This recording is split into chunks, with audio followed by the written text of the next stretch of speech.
damn it! Happy Vengeance Day. I want to fucking eat Triple H's fucking bones.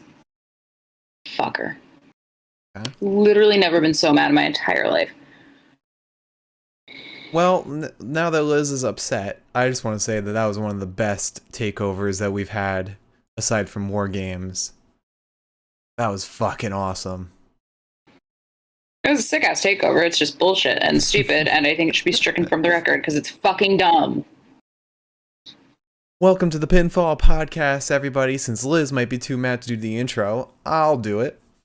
This is the Vengeance Day special. Not only are we going to talk about the Vengeance Day takeover, but we also received a number of relationship questions from you guys on Twitter and in our DMs about relationship advice, about various relationship-related stuff. So we will be answering all of that throughout the show. In fact, we'll start with some, but first, let's go over how our predictions went. If you're unfamiliar with how our predictions go on the podcast, we each make our own predictions for how pay-per-views go for each match, and we predict on a winner. Sometimes we do special predictions. And this time, for every incorrect prediction, we have to finish a can of hard seltzer. So, one prediction, 1 can, 2 predictions, 2 cans. Liz has a beer with her, so she's gonna drink that. It's hard kombucha. Peasant. And we have a winner based on who gets the most correct predictions. And the winner will be the Pinfall Podcast pay-per-view champion. That is Kat. Oh, look at her. So happy. So happy. Meow. And the As winner, Balor would say. the champion, gives a punishment out to the loser.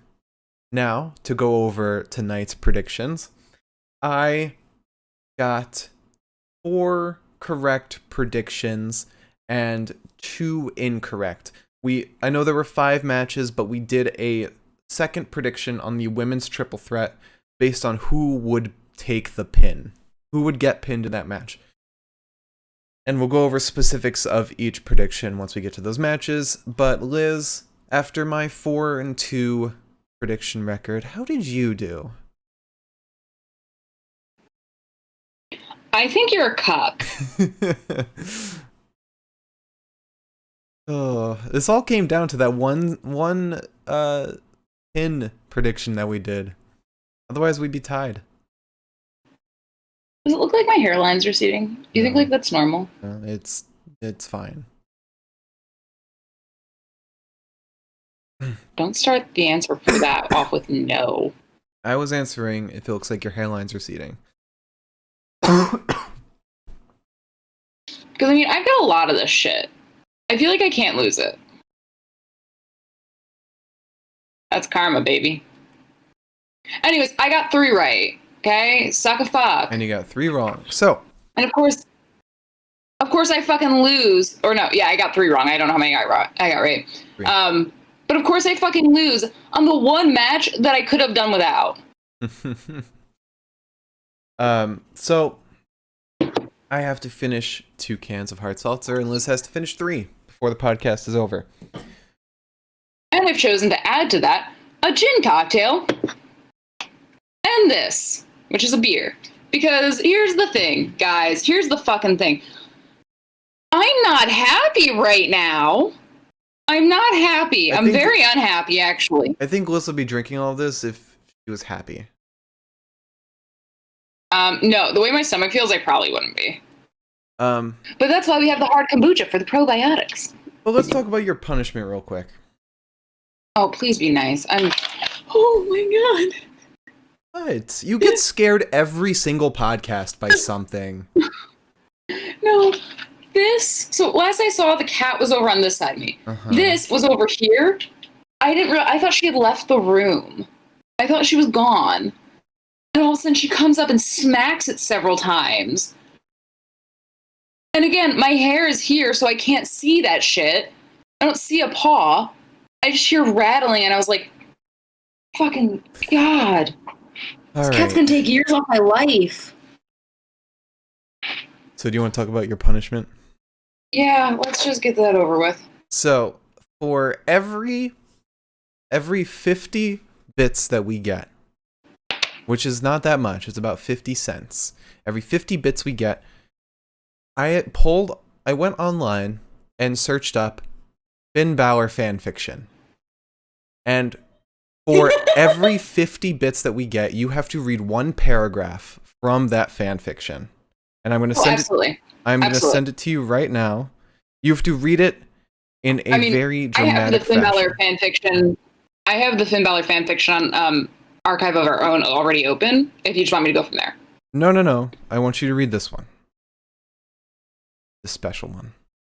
I haven't read it. I kind of thought I was like setting myself up to be made fun of right there. I'm sorry. The fanfiction is titled Mr. Balor 1. All right, let's see if I've read it. All right, so.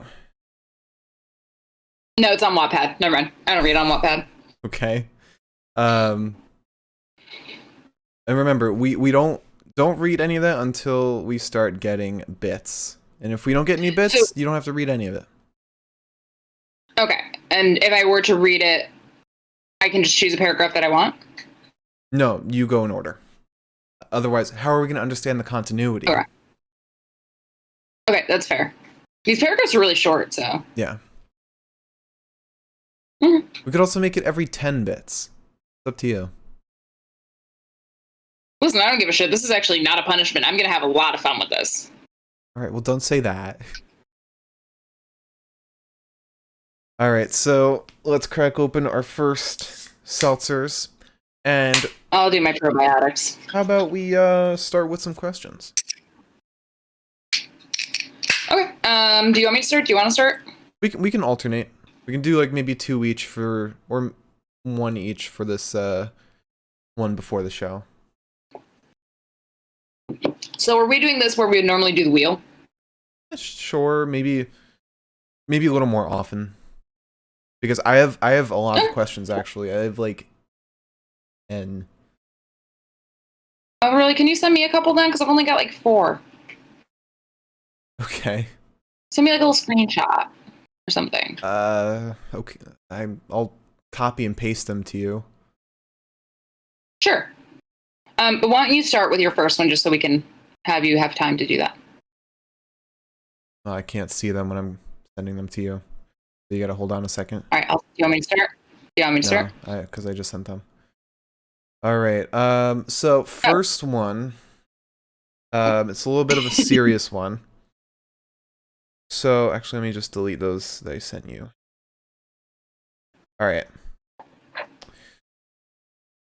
And all of these were sent anonymously except for one. One of them, I was asked to read out who asked it. So the first one, I'm down cataclysmic and dating apps don't work well for looking for relationships in my experience. How would each of you go about meeting people in this age? And I assume by this age they mean pandemic age. Interestingly enough, actually, my first question, or my second question, or my third, I thought I had one that said that. Anyways, how do you meet people? Yeah, how do you? I'll reread the question. And welcome, Mitch. I'm down cataclysmic and dating apps don't work well for looking for relationships in my experience. How would each of you go about meeting people in this age? We're the wrong people to ask that question. I thought about this while we were watching. While you think of one, I'll just answer. Also, Mitch, real quick, I don't know if you were here for the punishment that I doled out. Every 25 bits, or actually every 50 bits that we receive, Liz has to read. You said 10. Every 10 bits we receive, Liz will read out a paragraph from a Finn Balor fanfiction. But I've thought about this, like, what if I was single in the pandemic? And I think this is the time where you need to focus more and just slow down, focus on communication and getting to know somebody, so you're basically weighing your options and really getting to know someone in this time. And you kind of need to discipline yourself and try and hammer down that side of you that wants intimacy. Especially if you're somebody that's really stressed out and worried in the pandemic, which both of us are. So this would just be the time to kind of talk to people. Dating apps would really be helpful, but maybe if they haven't been working for you, kind of... Oh, we got 300 bits, just so you know. That's 30 paragraphs. 30. You're the one who wanted to do 10 bits. Is there that many paragraphs in this? I don't know. But maybe reanalyze how you're approaching these dating apps and think about, like, take a step back and just focus on getting to know people. And that way, when we walk out of the pandemic, you have these options in front of you. But it's all about taking it slow and understanding that you're going to have to, take time.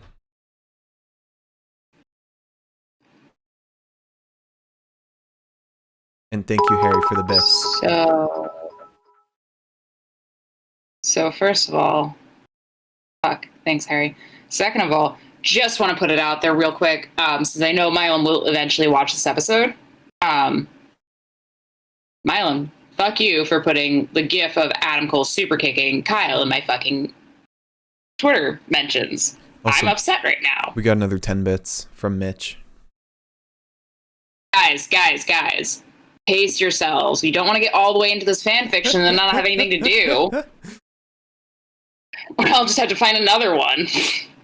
Anyways, so I don't know. I don't have good advice for how to meet people when you can't meet people, because I've literally only ever met people either in college because I was obligated to, or online. Mm-hmm. My 2 official boyfriends in my life, so this is not including the other 9 men that I have just, as the kids would call it, been in a situationship with. I've met both of them through either online mediums or dating apps. So I think, honestly, I don't know. I feel like guys have a harder time meeting people on dating apps in a weird way. So I don't know the gender of the person or the preference of the person. But that said, why am I drinking this way? I have another fucking drink to do. I was just gonna say that, I know for a fact that if I were super single and did not want to be super single anymore, I wouldn't want to hear focus on yourself, because the only thing that ever made me spitefully try to find people to date was when people told me to just focus on myself. That's my personal preference. I just think that realistically, you do have to look at the basics here and just be okay, I literally cannot meet people in any other forum besides online right now. But I do think that there's, I don't know how to give advice like this right now, especially because again, it is really difficult. I don't know how people meet people. I know I've got a friend who's met several people during this pandemic, and I'm and they also have had COVID, so I would just say that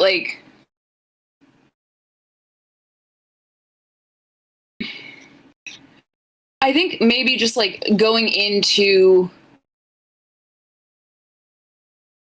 I know that this person said online dating doesn't work for them, but maybe just getting into something like Tinder, but like with a very limited expectation, like super low expectations, because that's kind of what I did. And people message me every once in a while, and it was just kind of fun getting to know people. Mm-hmm. So at the very least, because I came off of a bad relationship before dating Mark, at the very least, being on a dating app set me up for when it was like, I did meet Mark through a dating app, but I probably would have met him in the hallway at some point too. But that helped me realize, like, okay, this isn't what I want. I don't like when people talk to me this way. I don't like people who are into this because it seems like there's a correlation between that and their behavior. And at least it set me up for going into the future with dating people.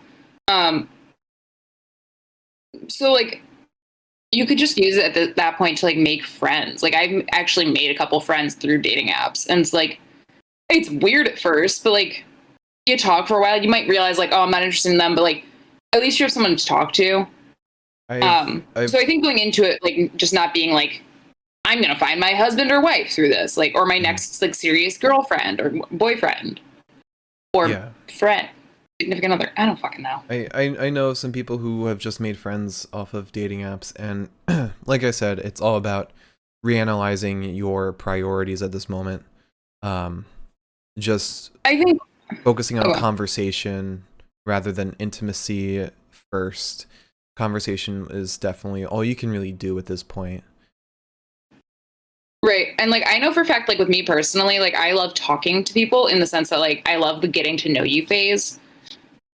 And you have all the time in the world for that now. And on top of that, you do have, like, this, like, obligatory alone time where it's not like you're kind of, like, flying by the seat of your pants, like, oh, this person just wants to hang out today. And, like, I see them every day now, and, like, now we're just sleeping together. Now things are weird because, like, we don't actually, like, know each other. Mm-hmm.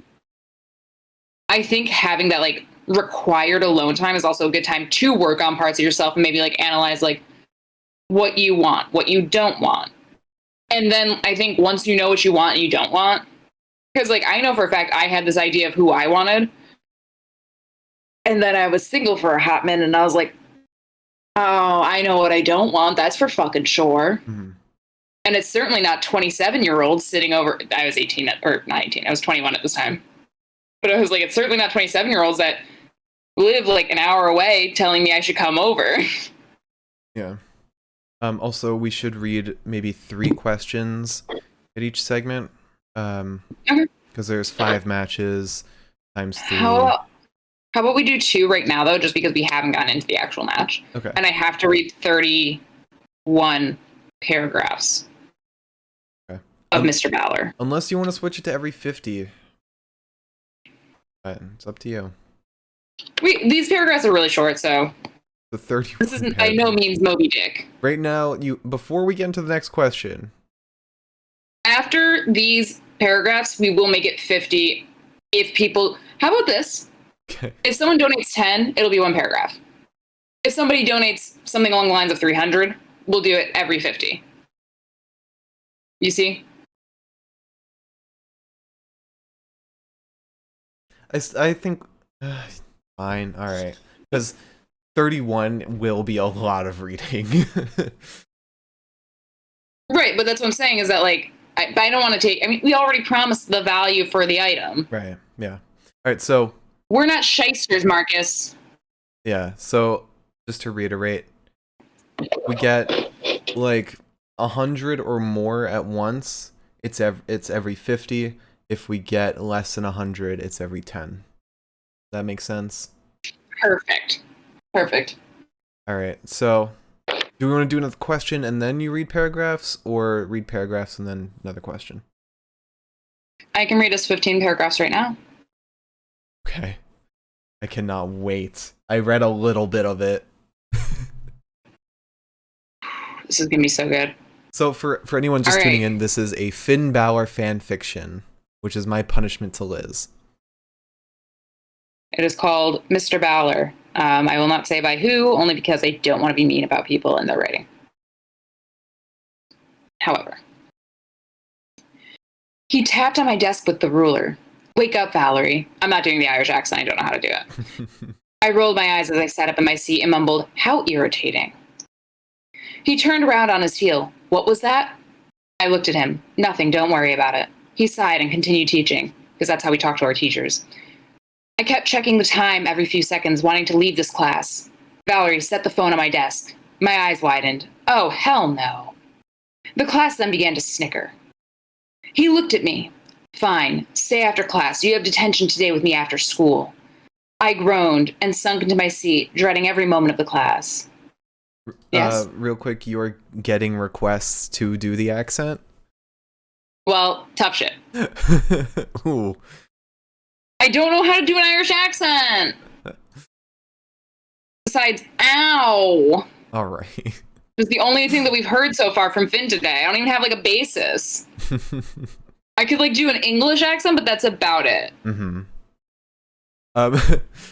Yeah. How about for okay, if we get over 100 bits, we do the what was it? The every like a paragraph for every 50, but you have to do the accent for those. Okay, fine. All right. There. That sounds fair. But now that we've just instituted that rule, I'm doing it after this. Okay, that's fair. Also, I do have something in my eye, so I'm kind of... This might be bad now. Anywho. I think... Where did I leave off?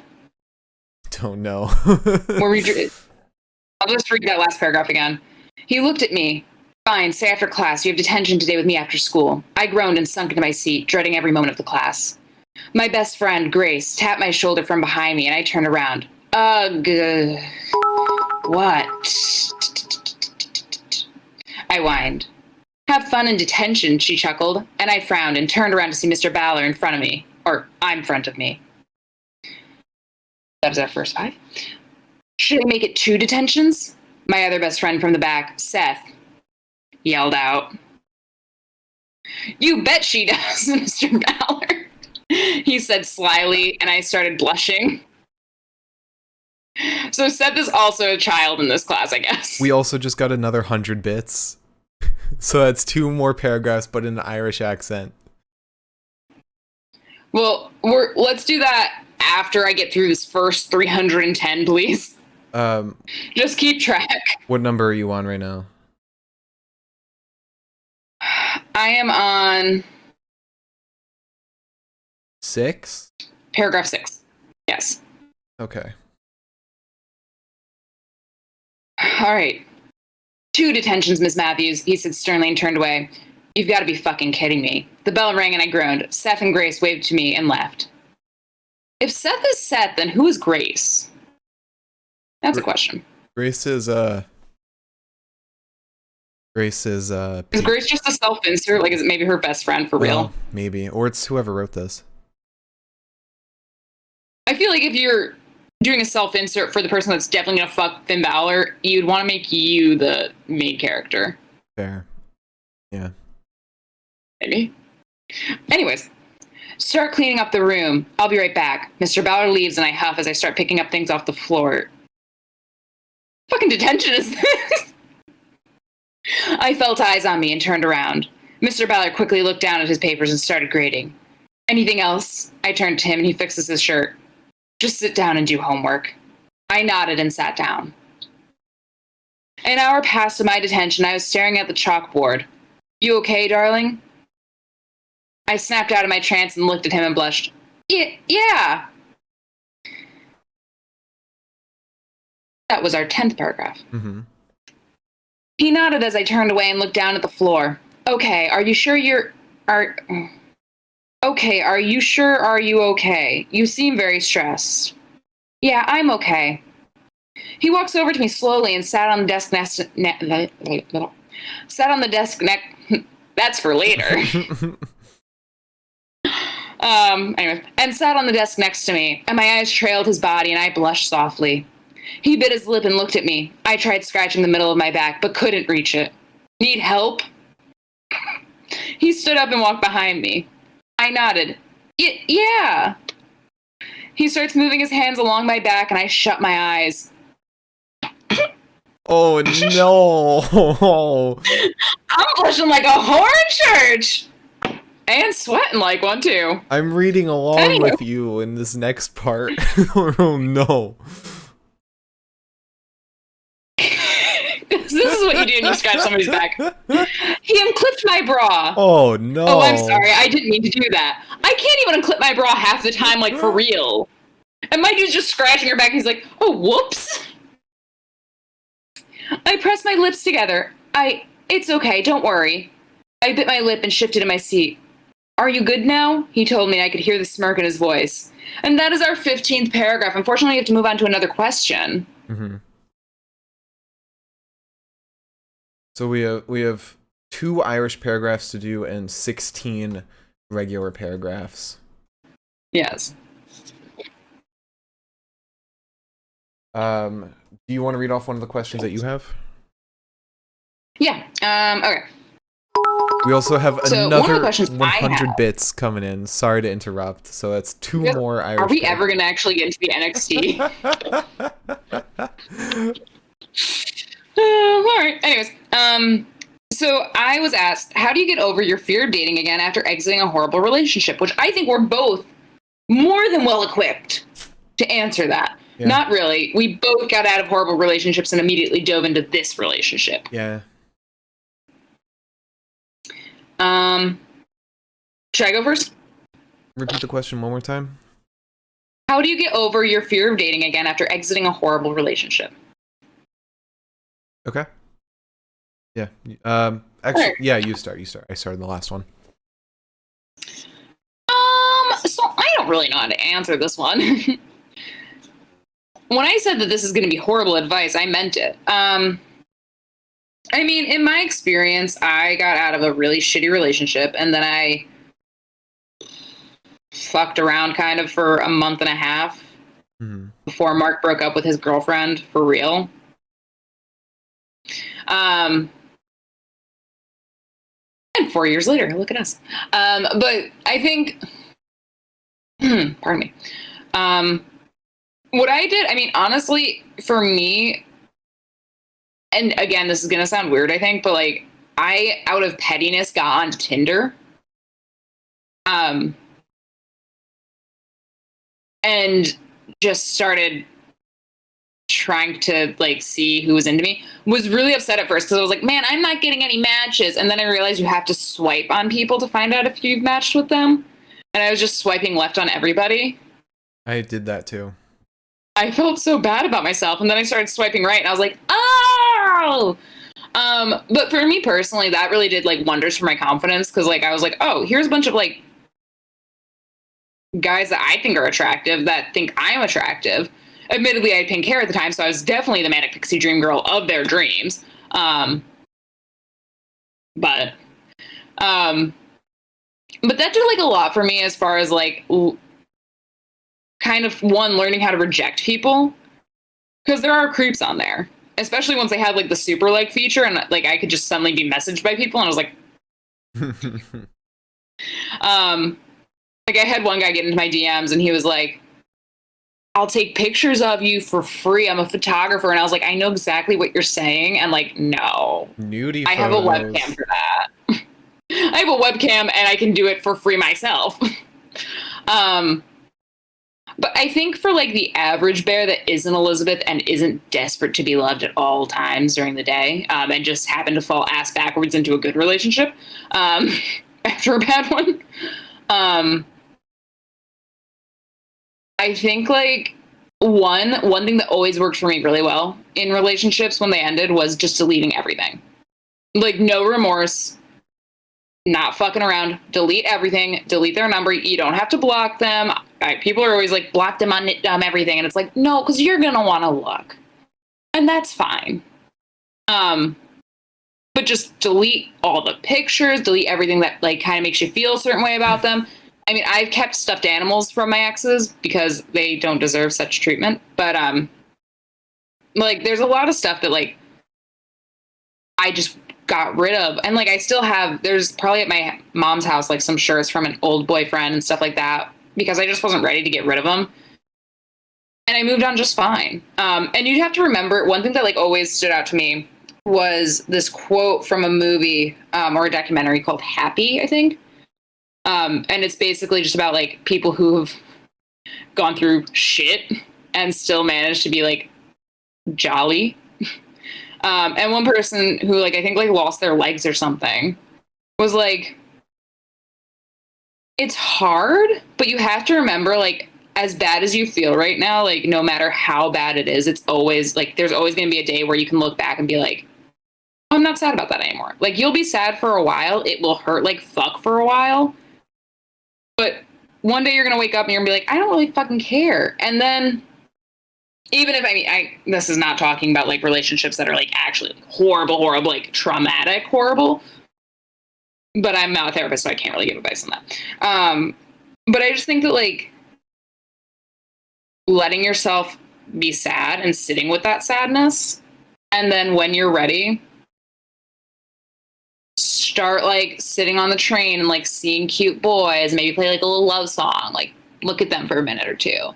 You know, pretend that you're flirting with them when they like look at you because they're like, who the fuck is this weirdo staring at me? And then slowly that'll like build up. You're like, okay, I can do this. And then just like, I don't know. Very specific advice. I don't know how to give advice that isn't directly related to my experiences. But you try. Well, I am actually the very wrong person to talk about this because, first off, my really bad relationship, I immediately went to dating you because we had already started talking while I was in that relationship. Fun fact. Mark said he was breaking up with this girl while we were talking. Like, we were just friends. We were just chatting. Why are you sharing this on the stream? Do you not want me to? I won't if you don't want me to. You've already started. Might as well. No, I won't. You've already started. Just finish it.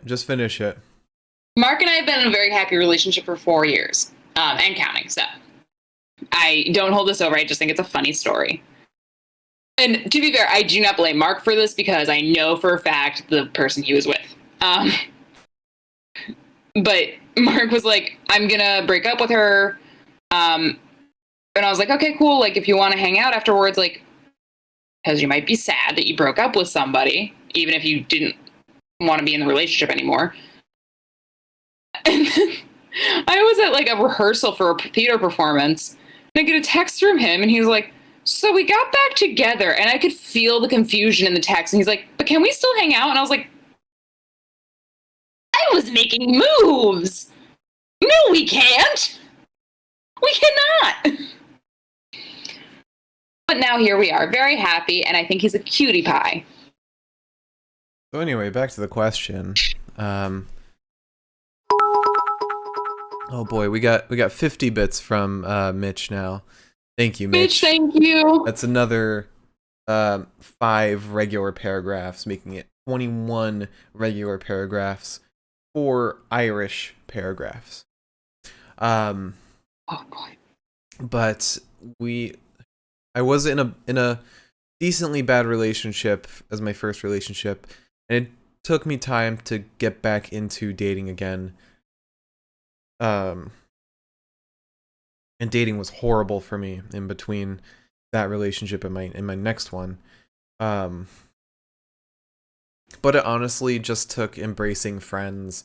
I'd grown really close to some of my best friends in that span of time. That's when I really got to know my college friends, like Max. He and I became best friends in that time. And it's all a matter of kind of shit. A lot of this has to do with shifting focus and really trying to while one side of your life is down, which is your romantic side, you try and raise up another side, which is it could be your career life, it could be your friend's life, it could be your at home life, like with your family. Because you may not be able to immediately improve one thing that just went down, but you can really try and bring up something else. And that's really the only advice I can offer on that end. That question. I know for a fact that, like, I don't know, I always had trouble with getting, I don't know, like, I had trouble getting out of myself when I was, like, going through, like, breakups and stuff. And any breakup that, like, probably should have meant something to me was outside of the one before you, I initiated, so it was kind of like I felt cool about it. But I don't know, the one thing that always helped me was just like waiting, pretty much. And then I finally would hit a point where I was like, I am a hot bitch. You're right, Elizabeth. And then slowly I'd feel better. But I don't know how people date in the world nowadays. Like, not even just like pandemic concerning, just like, I don't know. My mind is I feel like that's very strange. I'm still of the belief that Tinder is like the hottest dating app right now, but apparently it's just a hookup app now. I think I've heard the best one's Bumble now for dating. Yeah, I mean, we met on Tinder, and my sister and her husband met on Tinder. And my sister, my sister and her fiance met on OkCupid. I remember I was so nervous to tell my mom that, like, we met on Tinder, and then finally I told her when we were drunk in Cape Cod, and she was like, I think that's really cool. And I was like, so now that we've stopped answering the question and we're almost an hour into the podcast, do we want to get into the next paragraph? 30 minutes in. We are 50 minutes in, thank you very much. We started at 10. No, well, we started the actual podcast at 10, but the stream is now 50 minutes in. Oh. I don't count that. We weren't talking for that. I can't be blamed. But, so, more paragraphs, maybe like 15 more, and then wrestling. Okay. So, do you want to start with the Irish paragraphs and then go into the regular ones? Well, my next 16 that I was going to do were from the original 310. Okay. So I was just going to get that out of the way. All right. Okay. It doesn't get much better for the next 3 paragraphs. My eyes are still shut and I didn't respond. So, I don't know if this is what she meant to say. So more, baby girl? He smirked and I nodded slowly. He started rubbing my neck and... Say it. Don't say that like that. Say it. And placed his lips on my neck, sucking on it slowly. I really thought that I didn't have any shame, but apparently I do. I feel like an old lady. I'm like, oh my god!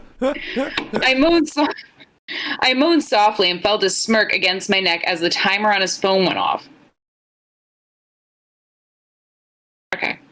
Time's up. See you at detention tomorrow, Valerie. I shot up out of my seat. Can you clip my bra, please? He nods and walks over and out and put his hands under my shirt and clipped it and let his fingertips trail my body and walked out of the class.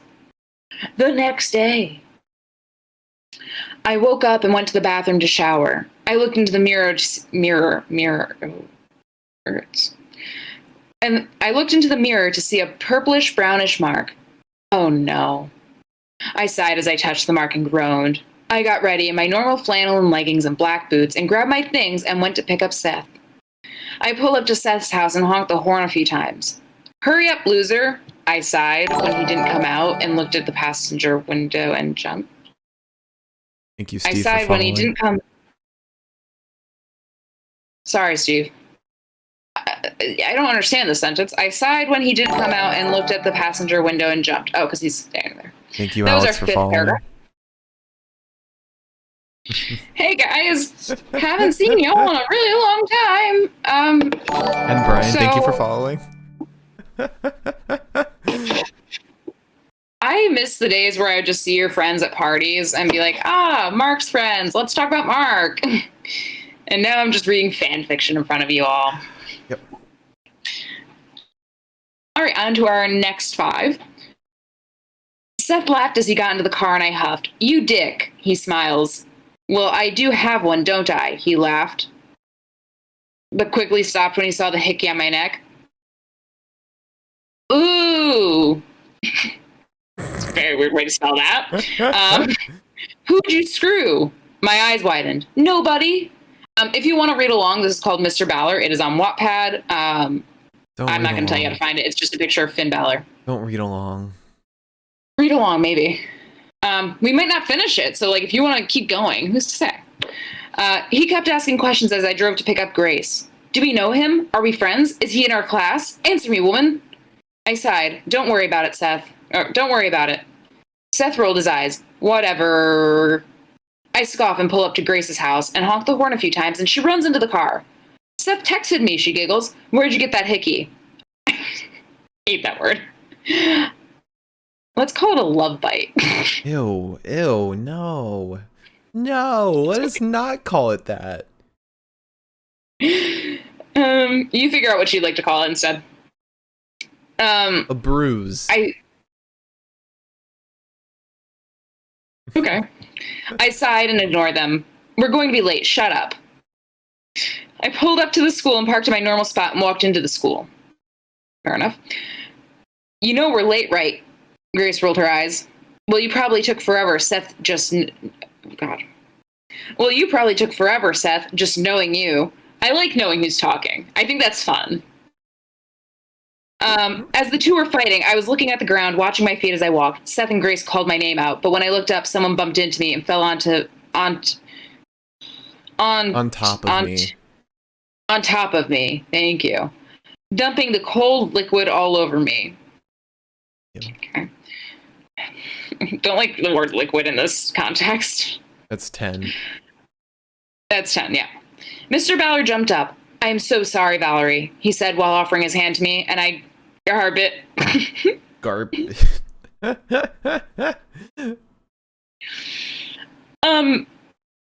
Editor's note, and I grabbed it.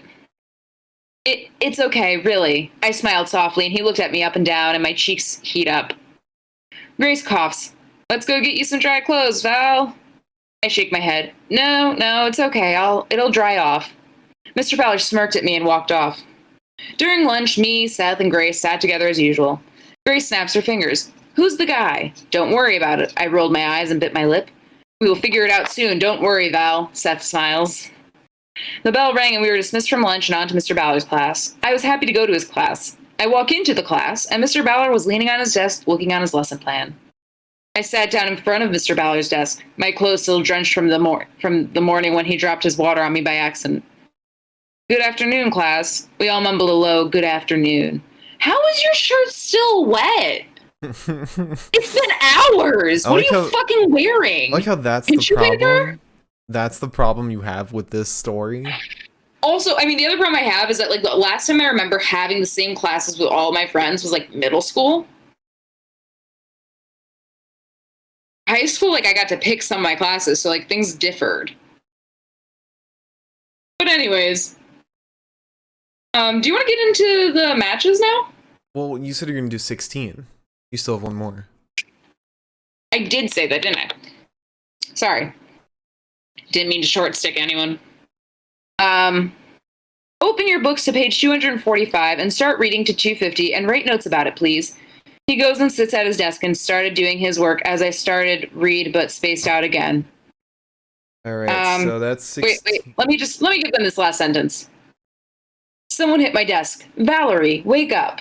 Sorry, that's it. That doesn't count as a paragraph. I didn't really feel right making that a paragraph. So as of right now, you have 4 Irish paragraphs to read and 5 regular paragraphs. Mr. Walmart's Wi-Fi, thank you for joining the stream. I understand you're probably confused just coming into the stream right now. We will talk about wrestling, but because I won the predictions of NXT Takeover Vengeance Day, the punishment I have doled out to Liz is that for every 10 bits, she has to read a paragraph from a Finn Balor fan fiction.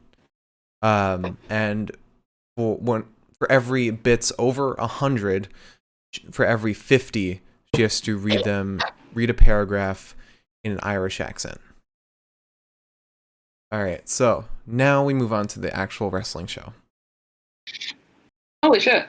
So first up, we have... Thank you, Midge, with another 10 bits. So that's... I appreciate it. That'll make 6 regular paragraphs you have to read.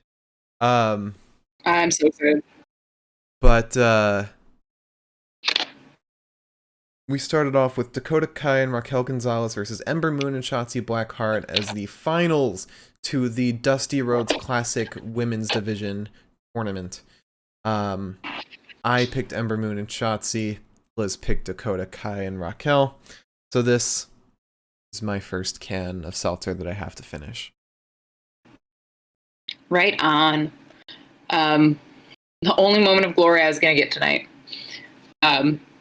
Outside of the glory of watching an amazing team win a fucking match.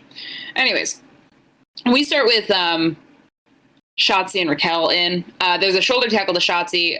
Raquel then slings her off of her shoulders onto the mat as Shotzi kind of goes for a headlock of sorts. Ember gets in. There's a back elbow to Ember. Ember goes for the octopus hold on Raquel, and Raquel just turns it into a sidewalk slam. Shotzi gets back in. She and Ember super kick Raquel together. Raquel sends a boot to the midsection of Shotzi. Ember goes off the top rope, but is caught and then dropped by Raquel. Shotzi goes off the ropes to Ember, but is caught again. And this time, Raquel attempts to cover. It's very hot because she literally does fuck all. She just uses her sheer mass to hold Shotzi down. Anyways, Dakota gets back in. Dakota gets in for the first time. Back in. There's a kick to the face from Dakota and a spine buster from Raquel Gonzalez to Shotzi. Dakota goes for a boot to the face, but Shotzi evades it. She gets Dakota's legs and sends her head first to the ground. Almost gets like a cloverleaf submission and then like kind of goes into a sharpshooter. It doesn't work. Dakota breaks free quickly. Ember gets in. There's a slingshot press to Dakota. Shotzi gets back in. And she and Ember basically just like tear the pelvic wall of Dakota in half by like taking her legs and slamming them to either side. And I was like, yeah. Oh, my hammies. Dakota then punches Ember, but when she goes to run through Shotzi gets a drop toe hold on Dakota and tosses her down into what I believe was more or less a Boston Crab. I'm going to be real honest, Shotzi looked really good tonight, but also had moments where she looked like she was just fresh out of the fucking training. It was stressful, to say the least. Ember gets in. We get a team offense where they get their legs hooked around Dakota's and then roll through to slam Dakota face first into the mat, which, oh my God. Lord have mercy. Ember stays on that, turns it into a leg bar. Dakota can't tag out. She tries to hit back with some boots to the face of Ember, who basically goes limp. So Dakota like drags her into her corner, but Ember wakes back up. Manages to pull Dakota back to the center of the ring.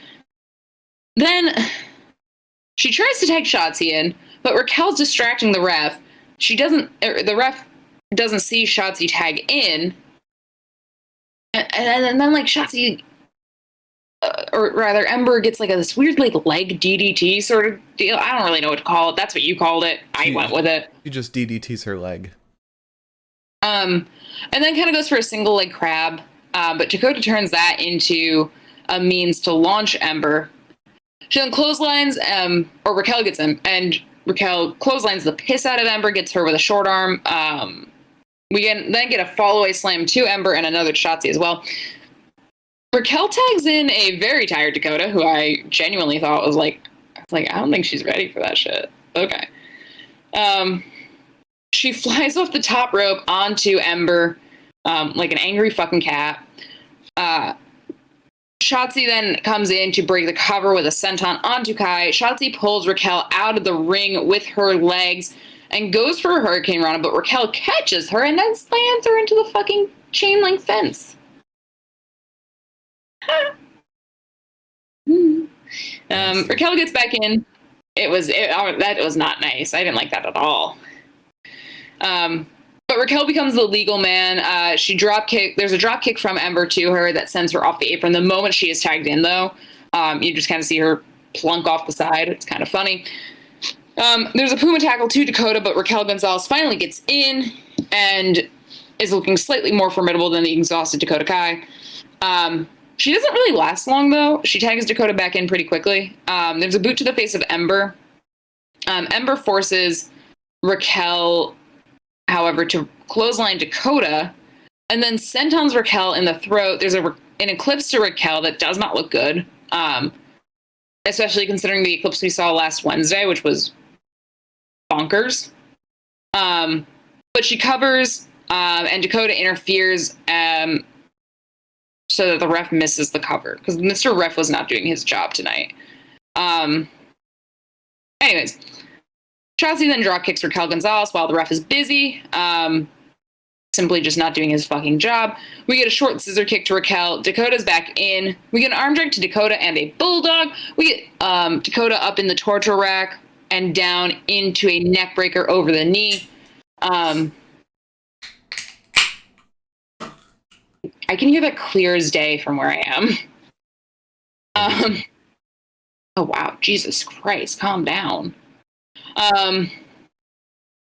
So Dakota gets back in. We get an arm drag and a bulldog. The neck breaker over the knee. Raquel gets back in.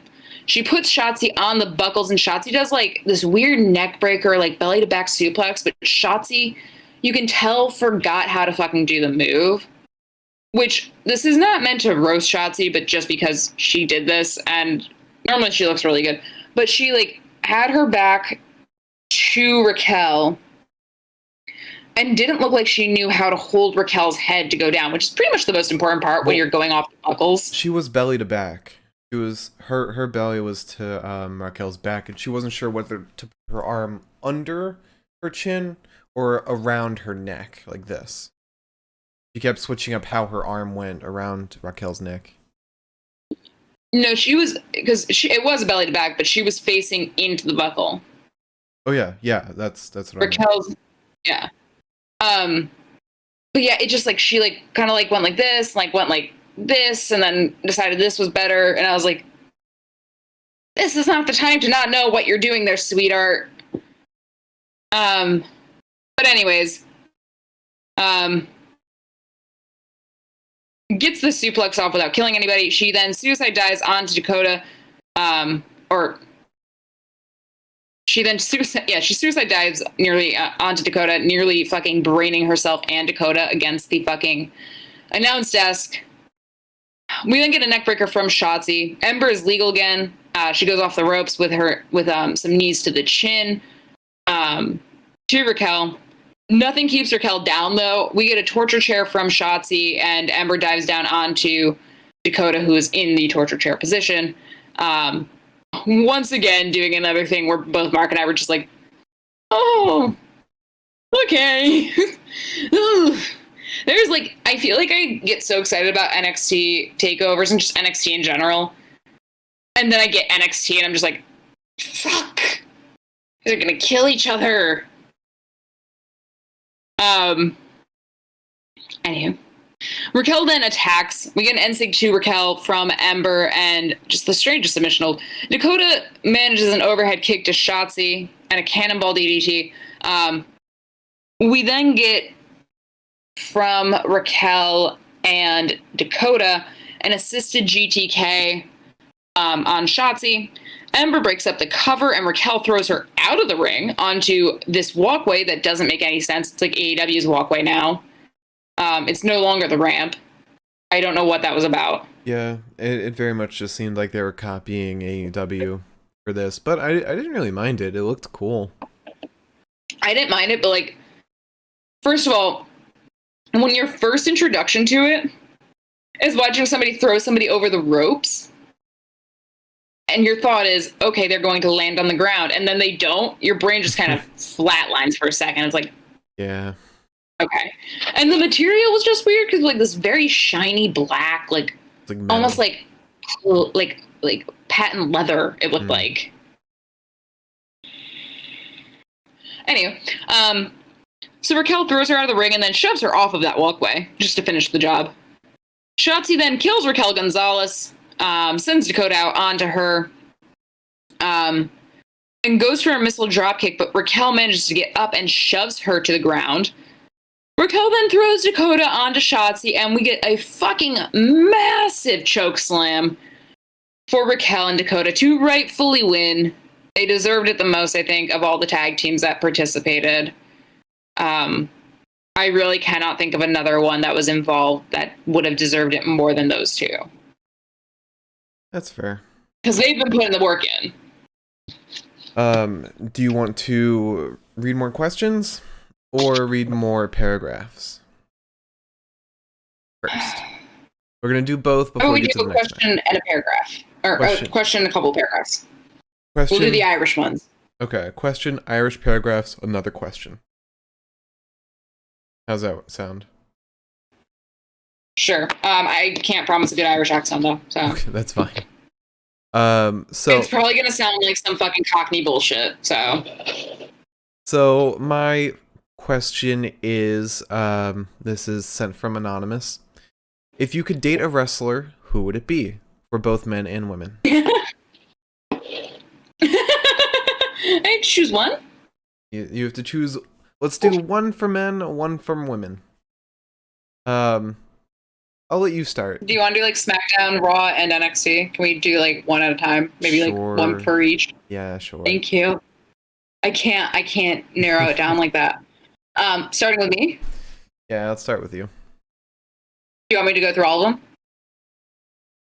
No, let's do let's start with NXT men while we're doing NXT Vengeance Day. No, I'm saying, do you want me to do all 6 of mine? No. We'll alternate between each one. All right, for men, Timothy Thatcher. Okay. There's not a doubt. I am in love. Welcome, Toxic Biggie. Because you're just tuning in, Toxic Biggie. Every 10 bits, Liz has to read a paragraph from a Finn Balor fan fiction, unless we receive a bit donation of 100 or more, in which case she reads one for every 50, but in an Irish accent. For men, I would say Finn Balor. I would date. And we're also answering relationship questions or anything related to relationships. This question is, who would we date among wrestlers? We're starting with men from NXT. You said Timothy Thatcher, I said Finn Balor. Women from NXT. I would fuck Timothy Thatcher so hard. Women from NXT. That's He's a little not a harder woman. now that Raquel's gone. You said Raquel's I gone? still choose him. Well, because Raquel, sorry. Rhea's not in it anymore. God, and Casey Covidzaro now, so that doesn't count. Mm-hmm. Oh. What women do I like? Dude, does Priscilla Kelly count? No, wait. I don't know, because, like, obviously it's Raquel, right? It's obviously Raquel. But maybe Dakota. But maybe Marina Shafir. She's one's hard. not NXT. She participated in the Dusty Rhodes, so. I'm gonna say Candice LeRae. Oh, that was hard for you. Thank you, Toxic B, for the 11 bits. That's another regular paragraph that Liz has to read. I like 11. I think that works really nicely. And for every 14 bits, I'll still read one paragraph, but I will tell you I love you. Because it's Valentine's Day. So, also, we have a new emote in the chat. We have an approved emote, which I'm going to put in there right now. Yeah, it's Liz being strong.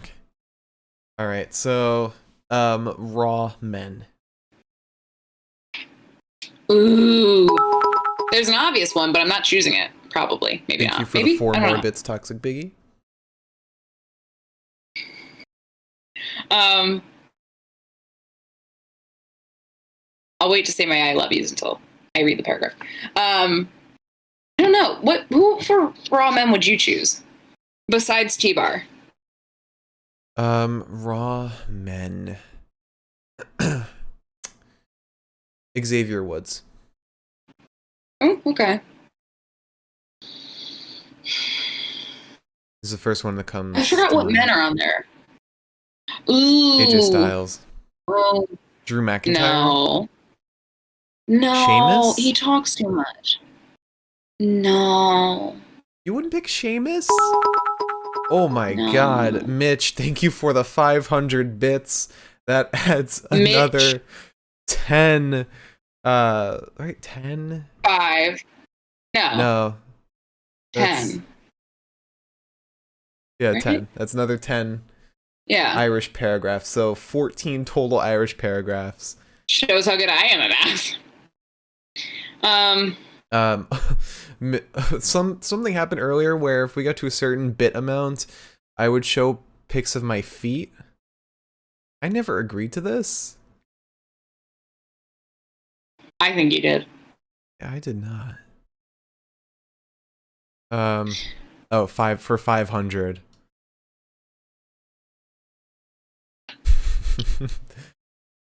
That's all right. If you want me to take off my socks, I'll show them on the webcam. So Randall Keith Orton. You would. Okay. Yeah. I'm like really down to clown with him. All right. So since I also feel like I just can't remember any other men from Raw. Sami Zayn's on SmackDown. Cesaro's on SmackDown. Damian Priest. Ooh, never mind. Damian Priest. Close second. All right, He because can be the third. everyone asked for this. Oh my god.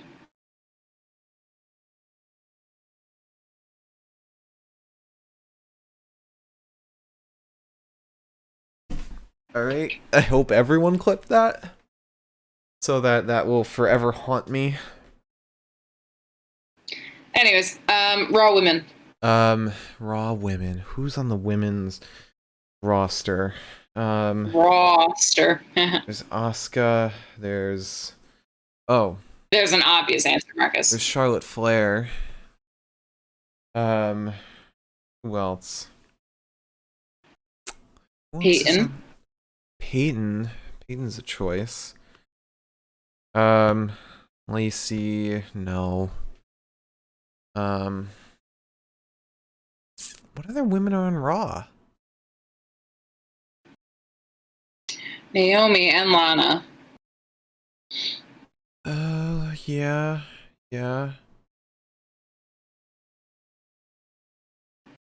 Looking up Raw. I don't remember women is not who's gonna on be- Raw anymore. Yeah, no, probably not.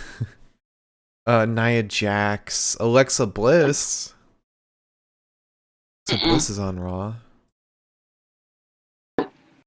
If I want to be investigated by the FBI, I would do it so many other ways.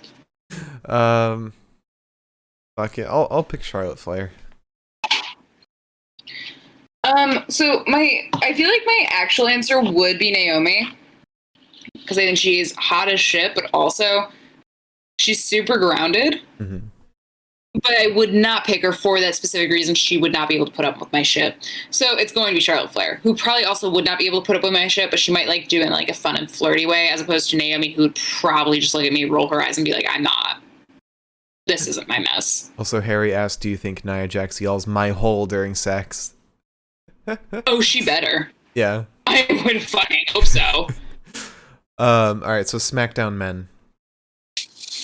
Easy peasy, lemon squeezy. It is Cesaro. He is built like a fucking Greek god. Yeah. I would let that man ruin my fucking life and then break my fucking legs. Thanks. Yeah, I'll pick Cesaro too. Or no. Yes, I'll pick Cesaro. I was gonna say Daniel Bryan, but he's kind of a freak. He might be a bit too much to date. Like, sleep with, sure. Yeah. And finally, SmackDown women. this one's hard for me.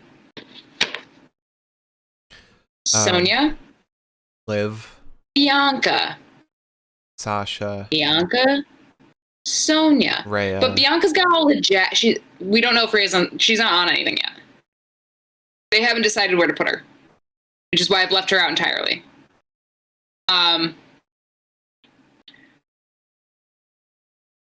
I'd have to go with Sonya because she seems kind of like Bianca. I feel like would want me to go to the gym. Mm-hmm. Like, I think she'd like think a gym date is fun, and I'd probably be like, I'm so sorry. Yeah. But that's a toughie because she's, God fucking damn it, she could bench press my ass, and I'd be like, thanks, both up and down. I'll probably say, I'll say Liv Morgan. Mark's scared to date women that are stronger than him. Pass it around. No, because first of all, Liv Morgan, Candice LeRae, and Charlotte Flair could all kick that look my stronger ass. than him. Charlotte Flair. Actually, to be fair, Charlotte Flair's. Yeah, there we go. Sorry. Yeah. Forgot that one. So that's that from that question. Liz, do you have a question? Yeah, why are you so cute? Right, do you have an actual question? That was an actual question. So this one is... I'll be honest here. This question is from my darling friend, Sarah Gomez. Am I allowed to say her last name? Doesn't matter. There's a million of them. But my darling friend, Sarah, who asked, and this could be a joke, but it's Valentine's Day, and I think that we should be nice to each other. What's it like to date someone that actually likes you? Oh, I don't know. I wouldn't know. And thank you, Mitch, for another 10 bits. That's another regular paragraph for Liz to read. I'll read you a fucking paragraph. So, that's nice. Refreshing. No, I'd like to hear you go first. It's refreshing after two relationships where, could have been liked a little more. It's nice. Yeah, I mean, I don't know. I think it is very refreshing because, we both came from, as we've said at least 400 times now, coming from a shitty relationship, it's like, at least in mine, I was like, oh, I'm just an overreactive, emotional psychopath. And then I acted like that with you, and we slowly kind of got past it. And I think that's the most refreshing part is, we learned how to be normal people again. Mm-hmm. We stopped doing shit that was actually kind of harmful to our relationship and to one another mentally. Mm-hmm. Which I think we had both learned to do as coping mechanisms in our old relationships. And now that we've put that work in, and it's been a handful of years now where nothing crazy has really been the problem. I'm an insecure bitch, and I'll be honest about that. And Mark knows that. And I think that's the best part is that we know each other so well now that I know how to handle when I feel a certain way. And I have not felt genuinely insecure about anything that you've ever done in years. And I went from a relationship where I constantly just assumed that somebody was going behind my back. So that's really nice. It's very comforting. It's very relaxing to know I can be the stupidest version of Elizabeth, and Mark's still sitting there she's all right. I probably wouldn't leave her. And also it's nice because Mark knows what stresses me out. So Mark can kind of assume that if he says I need to do X, Y, and Z, he's probably under the assumption that I'm going to sit there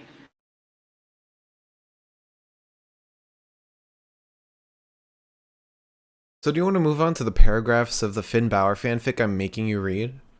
I literally love how we had one opportunity to say something nice about each other, and Mark immediately was like, no, let's move on. Anyways.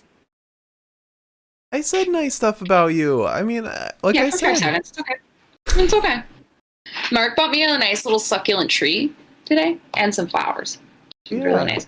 Hopefully I don't kill one of them. Or me. The flowers are gonna die. The tree might not. So do you wanna read some paragraphs and then do another question, or just move on to the next match? Well, we just did 2 questions, so let's do the paragraphs. Okay. What am I doing? I need to know. Well, you have 14 Irish paragraphs to read and 8 regular paragraphs. All right, so... All right. Let me try... I'll do, like, 1 Irish paragraph at a time. Okay. Like, I'll do 1 regular, 1 Irish. I'll get 7 of the Irish out. I'll just do the 8 regular now, okay? Okay. That's a lot of back and forth. Because I don't want to have to do, like, 14 Irish paragraphs straight. That's going to be difficult. Okay. All right, so I'll start with English. I'll start with American and jump around, okay? Okay. Hold up my finger for the Irish ones. All right, I snapped awake. I'm sorry, Mr. Balor. Whoops. Sorry, should have assumed that it wasn't going to be a complex sentence. I snapped awake.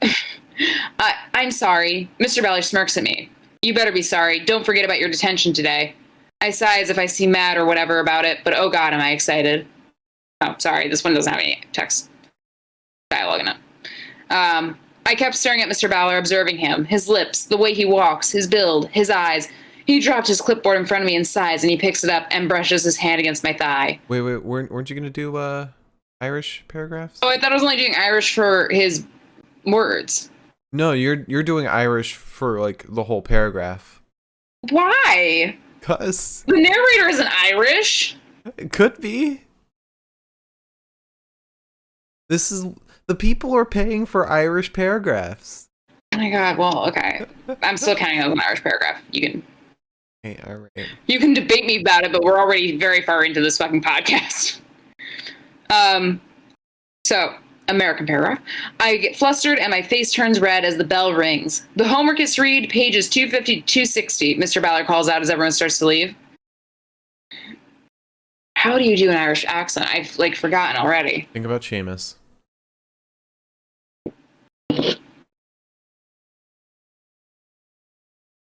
I just know that he trades his T's for D's. I told you.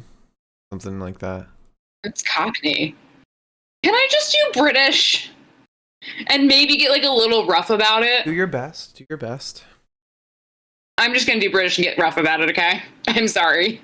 Irish is too nuanced, and I have had too much alcohol. Alright. I had no dinner, to be fair. I've had 3 tacos today, and that was it. I probably should have planned better. Getting disappointed comments from the chat. Sorry, guys.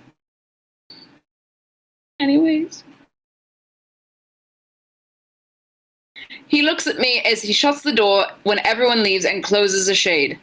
Write on the board that you'll obey me 100 times, princess. There you go. I count for something? Yeah, Okay. that was kind of Irish. Please don't be disappointed with me in the chat now. Nod and walk over the board and start writing as he sits on his chair and rubs my thighs and moves his hands across my body as I write on the board. Can you also please keep track of how much I've got to do and when I can stop? Because I can't. So it's 5 paragraphs. 1 was Irish, 4 were American. 4 were regular. No, I said that I'm keeping that second one as Irish just because I'm calling it Irish just because we're gonna be here forever. Fine. 2 Irish, 3 regular. Yes, I promise I will give it the good old college try for the rest of this, okay? All right. I won't stop until you're done, princess. I nod softly as I cross my legs, but he uncrossed them. How are your legs crossed when you're standing up? Okay. Not all, princess. You need to accept this. I threw my head back and my legs were turning into jelly. I could barely stand.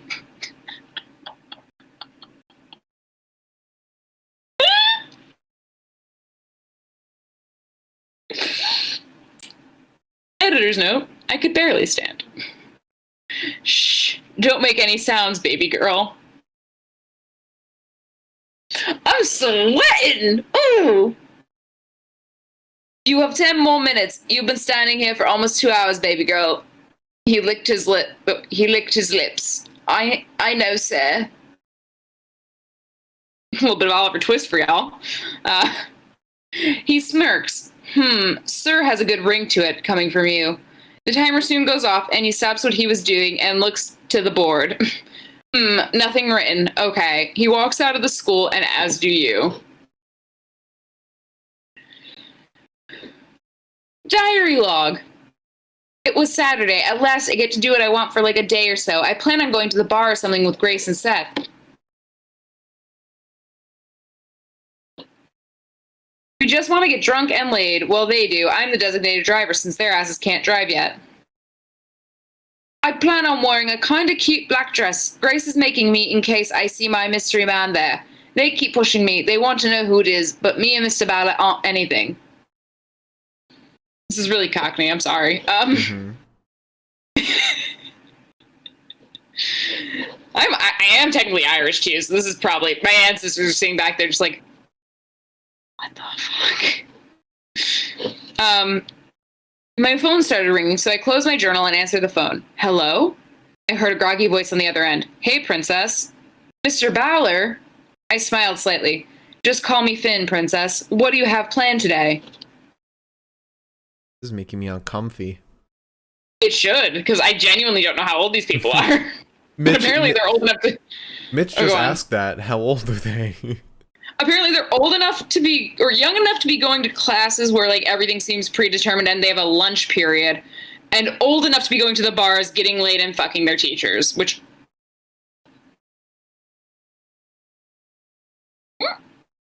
Anyways, I'll be hanging out with Grace and Seth at the club. I could hear his smirk. See you there. And the call ended. Still shocked he called. This is how I write when I'm drunk. It's 13. All right. Grace and Seth were trying to FaceTime me, and I answered. What? I whined. Seth rolled his eyes. Come on. It's like 2 p.m. and you're still in bed? Grace answered for me. She loves her sleep. We all started to laugh a bit. And is this my last one? Yes. Irish. Yep. And I'm going to read that last little sentence there as well. Grace stops laughing. Okay, but for real, come to my house. We got to make you look sexy. The theme at the club tonight is masks, so I have some for you too. I chuckled. Oh, goody. Grace smiled at me as I walked into her room. Here's what you'll wear. And in case anybody is really interested, here's what she's wearing, okay? They made sure to include pictures, references. Alright, so you now have 0 regular paragraphs to read and 7 Irish paragraphs. And welcome, Ryan. I won the predictions for this pay-per-view, and so I've given Liz the punishment of having to read paragraphs from a Finn Balor fanfiction for every 10 bits that we get. The people that you are referring to by first name, do you know these people? Yes. I know Alex and Mitch and Steve. Okay. Mitch just gave me gave another 10 bits. So that's 1 more regular paragraph. Thank you, Mitch. All right. What are we doing? We can do another question, or we can just move on to the next match. Can we move on to the next match? I keep forgetting that we're doing a wrestling podcast. All right, sure. So next up, before we get to the match, we just have The Way walking out to the ring. This is Johnny, Candice, Austin, and Indy. But as they're walking, somebody comes up behind Austin Theory and chloroforms him and drags him away. And that person seems to have a mustache, blonde hair, and massive fucking guns. And it's Dexter Lumis, dragging Austin away to probably murder him. But then we have Kushida versus Johnny Gargano for the North American Championship. I just want to thank Dexter Lumis for doing more to keep creeps off the roster than Triple H could ever imagine fucking doing. Kushida and Dexter Lumis are doing the world a service. It's true, because both Kushida and Dexter Lumis have personally attacked Velveteen Dream and Austin Theory. Mm-hmm. Love it. Again, more than Trips could ever imagine doing. Anywho, we get a shoulder tackle to Kushida, and Kushida immediately goes in with the hoverboard lock, but in doing so, pushes Johnny, and he falls into the ropes. We grapple for a little while. There's a little bit of a wrist sub hold on Kushida, but Kushida brings Johnny Gargano down into a front face lock. Just want to apologize in advance, guys. I took the worst notes because this match moves so fucking fast I could not keep up. Also, Ryan donated 100 bits, so that is 2 Irish paragraphs that Liz has to read. For 100 or more bits, for every 50, Liz has to do 1 Irish paragraph. I don't know Ryan. Ryan is a friend of but ours. You're on my list, buddy. In our group. Yeah, no, that's fine. I'm just saying he's on my list now.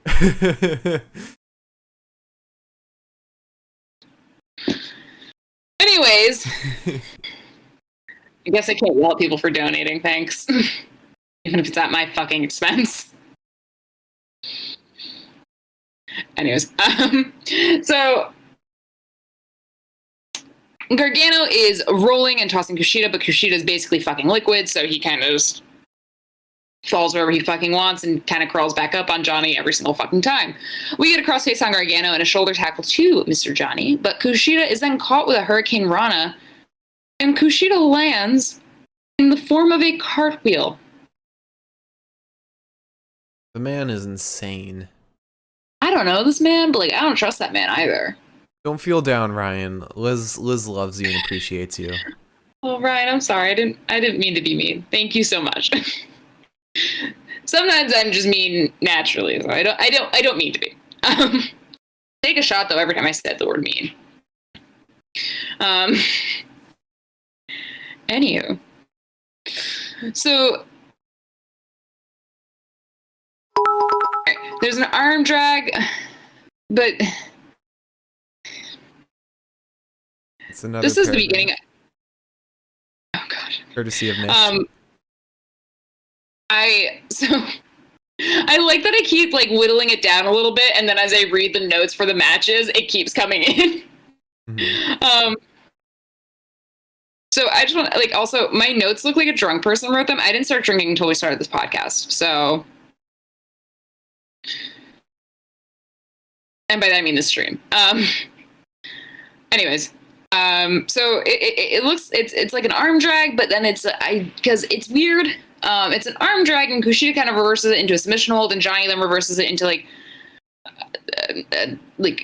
crucifix pin or something. I don't know. It's very difficult. There's 41 covers afterwards.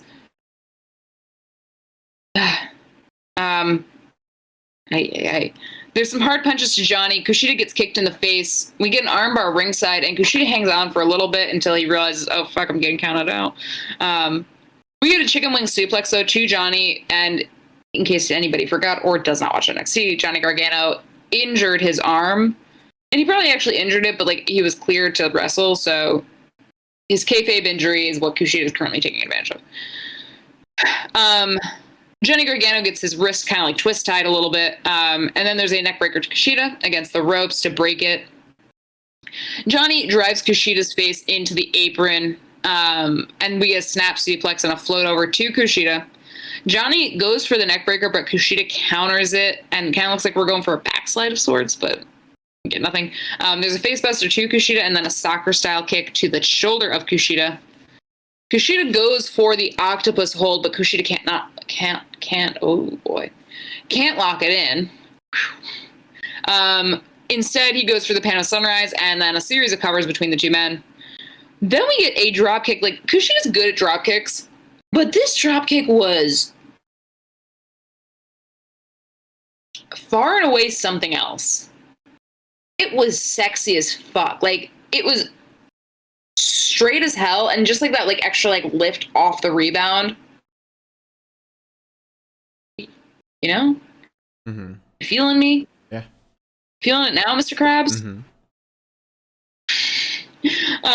Kush wants the chicken wing suplex again, but Johnny is working very hard to stop it. We get an ankle lock on Gargano and a German suplex, as well as a kick to the head of Gargano. Kushida does his little handspring off the ropes.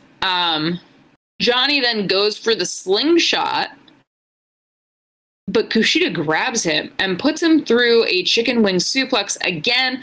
We get a kick to the face of Kushida, and Kushida socks Johnny Gargano. He then sends Johnny into the turnbuckle by way of the left elbow. Johnny goes up on top of the ropes, and Kushida hits him with a back heel. We get a facebuster to Gargano. This was another move where I just sat there and I had to watch it. They showed the replay and I was like, thank you, I actually needed it this time. Mm-hmm. Kushida's going for the facebuster. Johnny Gargano midair, and by that I mean it looked like it was more of Kushida's work midair, but Johnny Gargano midair reverses it into a corkscrew neck breaker. This match was fucking incredible. And welcome, Corey. It was. And I know that you think, for whatever reason, this was the best match. I don't think this was I think this is tied for best match. But this shit set a bar. It set a bar. It was a very high bar as well. Yeah, this reminded us why Johnny Gargano is Johnny Takeover. He is fucking insane when it comes to takeover matches. I just have to say, my cheekbones are looking very nice today. Anyways, so we get a tornado DDT to Kushida. Johnny's going for another DDT, but I don't know. My notes say Johnny Gargano wants the DDT, but I don't. What the fuck? Stop. Okay. I was not drunk for any of these notes. Kind of wished I was. Anyways, Kushida then kind of almost DDTs Johnny with his legs right into the armbar. We get a double clothesline to each other and a double little slap in the face. What are you laughing at? Mitch just made a very funny comment. It has nothing to do with the show. Would you like to read it? He said, "Oh yeah, I'm gonna take you and throw you over the top. Oh yeah, I'm gonna meet you in the ring and snap your bed in half. Oh yeah, good German suplex you to Kingdom Come. Yeah." Oh God, Mitch. If anyone ever says that word on my podcast ever again, I'm leaving the call. What, cummy? I'm not saying it out loud. Yeah, there you go. Bye. If I were in the middle of a podcast that I've been looking forward to, I would be out of this shit so hard. Oh God, I hate that word. Can I say something that's gonna piss you off? But I mean it in a nice way. Sure. By all means. You have very similar eyeshadow to how Ronda Rousey does hers. Because she does the sparrow look. Yours doesn't look as dramatic as hers, but it's a very similar fashion. What are you talking about? Your eye makeup. It's very similar to how Ronda Rousey does hers. Can you tell me what aspect though? Actually, I do need to fix something about it. The sparrow look, the tail. This? Yeah. How it's kind of, very defined. There you go, that's better. I'm gonna take offense to it, but I understand, I guess. I actually would have to look at the picture of Ronda Rousey again to figure out what you mean. Not what you mean, but how you mean it. I think when we watched her... I am actually... The last pay-per-view we watched, she had that kind of sparrow look in her eyes.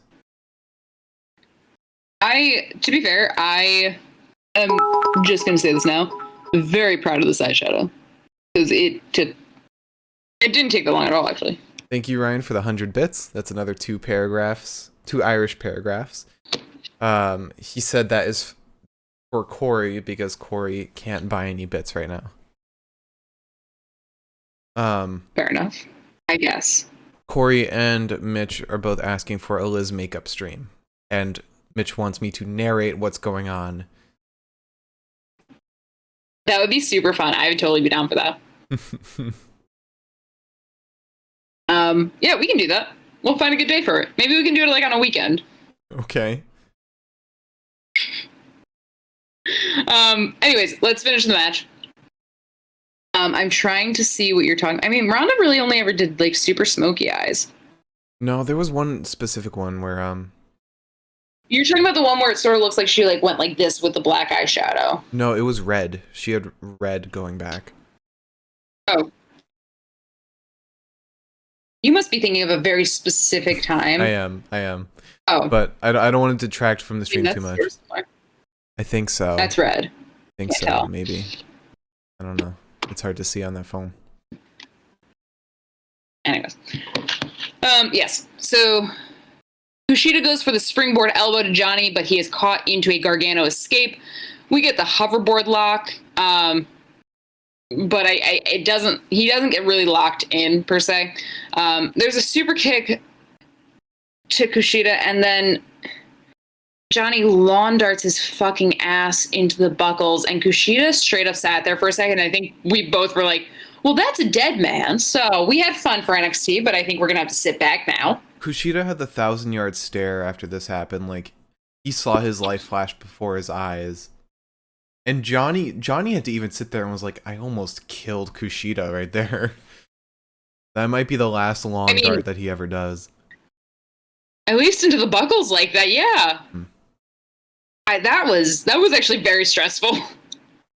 And to be fair, there were several very stressful moments on this like show. Mm-hmm. But that was one of the first ones where I was just like, okay. The next stressful moments come in the match after this one. Yeah. Anyways, we end up getting the chicken wing suplex to Johnny into the buckles. A suplex off the ropes right into an armbar. Kushida has Johnny covered at this point. So, okay. Kushida suplexes Johnny, brings him down to the mat, immediately throws him into the armbar. I didn't know what was happening at this point. Mm-hmm. But you pointed this out, which was Kushida at one point. I noticed it, but I didn't understand what the concept or context was. Kushida looked at the ref and pointed at Johnny. And I was like, and you made a point to say he had him covered. His shoulders were on the ground. Yeah, Kushida had John in an armbar, and the ref was watching John's legs. For some reason, I feel like calling Johnny John, because a podcast I watch also calls him John for some reason, and it's just been in my head.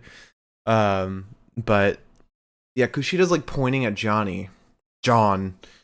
The ref's not watching him, and Kushida's like, I have him covered with my legs, start counting. But the ref doesn't. And then John gets his legs up on the ropes. And then gets out of it. Yeah, I didn't notice that until you pointed it out. I kind of thought that maybe that was like a spoiler for how the match could end. Because, like, I kind of was like, well, why would Kushida care if he's not supposed to win? But that was stupid of me. It's because Kushida's just a really good wrestler who notices those things. That's fair. Like, honestly, in that moment, I don't think I would notice that. So Kushida's then slammed into the apron because they go down to ringside. He kicks Johnny in the arm. We get a hoverboard lock, though. He kicked Johnny in the arm because they got up onto the weird patent leather walkway, and Kushida just appears at the top of the ramp and just runs at Johnny and kicks his fucking arm. We get a hoverboard lock on Gargano, who reverses it by sending Kushida into the ropes neck first again. There's a big DDT off the ropes to Kushida and another one for Johnny to win. Can I just say, the name hoverboard lock sounds so fucking cool. It does. It really does. However, could I request a quick intermission for me to go to the bathroom? I suppose I'll talk to the chat in the meantime. But I do want to say, this match was fucking incredible, and I'll say this is like one of my top 10 matches of all time. This was fantastic. Yes, I agree. All right, so take your pee break. I'll talk to the chat. You guys can ask me any questions you want about Liz, and I'll answer them since she can't hear me.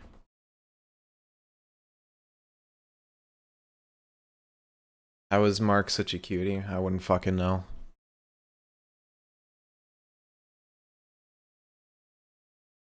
And I finished all my seltzers. Yeah, it's boys' time.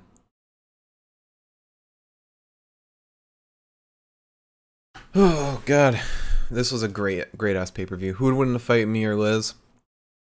We've talked about this. If we were doing like a wrestling match, Liz would definitely win because no matter what I try and do on her, she won't be down for a pin. Like, she'll be able to squirm out no matter what, and I'll just get tired out eventually. Liz does not get tired. You're right, there are no laws when there are claws.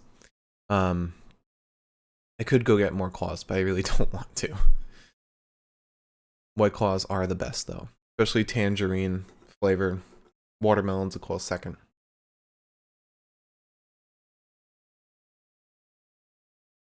What about a knife fight between me or Liz? Ooh. Well, Liz has cut herself with knives on several occasions, so I will say me, just because Liz would probably just cut herself on accident. I would just win by default. I probably wouldn't even have to do anything. Oh, why did she come in here? Oh, thanks. Thanks.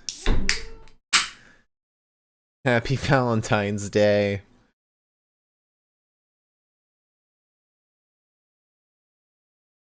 Alright. Welcome back, Liz. I really like the way that you said, well, Liz has cut herself with knives multiple times. Mm-hmm. Please don't call the cops. I'm fine. It's while cooking and on accident. Well, okay, to be fair, there was one time where I was like, I wonder if this knife is sharp. And I put my finger on it and I was like, it's sharp. Exactly. Like a fucking moron. However, why? However, I would win a knife fight because I am definitely not ruled by inhibition. Alright, so do you want to do the same deal? Answer a question, read paragraphs, answer another question? Yeah. Okay. And I'll read fewer paragraphs just because I imagine as the stream gets further in, fewer people will be donating. Therefore, I don't want to run us out entirely. And also, let's try and cut down on our answers for these questions. Unless... Never. Okay. So my question is, this comes from all these are anonymous, like I said, except for one. What wrestler can you impersonate to impress your date? Isn't it? It's a wrestler I can impersonate for a date. Oh man. Finn would be a good one. Just go like, ah, ah, ah. Ow. Ow. That's so sad. Or who else would be good? No wrestlers right now are really like impersonatable. Like they're not really as silly as Attitude Era ones. Maybe if we're talking Attitude Era,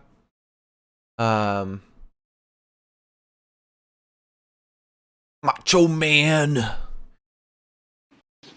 Oh, hey yo, baby.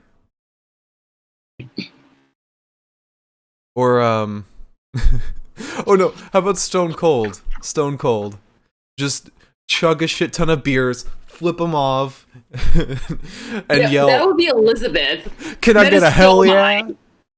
Like that would be so me. Like during sex, just yell, "Can I get a hell yeah?" Smash 2 beer cans over them. Nah, that would be me so hard, dude. So you would impersonate Stone Cold. I would impersonate absolutely Randy or Macho Man. Macho Man. Can I say, I've been watching a lot of old Raw lately. Mm-hmm. Randy Savage is the funniest dude to fucking listen to. Macho Man's I'm awesome. so glad that I'm so glad that we gave the cat Savage as the middle name. Macho We were Man's... like, Go oh, ahead. go on. No, you go. I was gonna say, when we got the cat, we were like, we needed a middle name, so if we were mad at her, we could say Pepita blank Zinc. And at first you said Hulk, and I said, no, we can't use that. And then I was like, I think you may have mentioned Savage, and I was like, yeah. Macho Man's like he's the better version of Hulk Hogan. Macho Man is a prince. I do see a lot of, I mean, obviously there's some Otis that, like, I can see takes parts of Savage from him, but at the same time, John Morrison. Ooh, John Morrison or Big E. Because, well, the way I see it is with John Morrison is Macho Man Randy Savage is kind of a himbo. And so is John Morrison, and they're flashy as fuck. Yeah. Like, Macho Man Randy Savage spent an entire fucking episode of Raw in 1994 and moaning because the Repo Man stole his hat. The entire episode. He ended up in the parking lot trying to find the guy so that he could beat him up. I said, that's a John Morrison thing to do. You could also impersonate a Big E. Just like, during sex, don't you dare get sour, clap for your world-famous 8-time champ and feel the power. It's a new day. Yes, it is.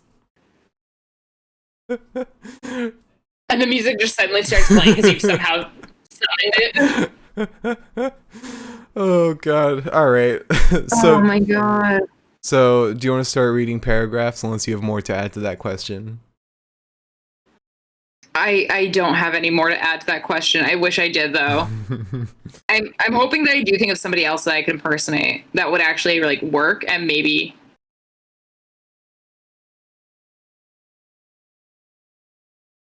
like, make it, I don't know, sexy.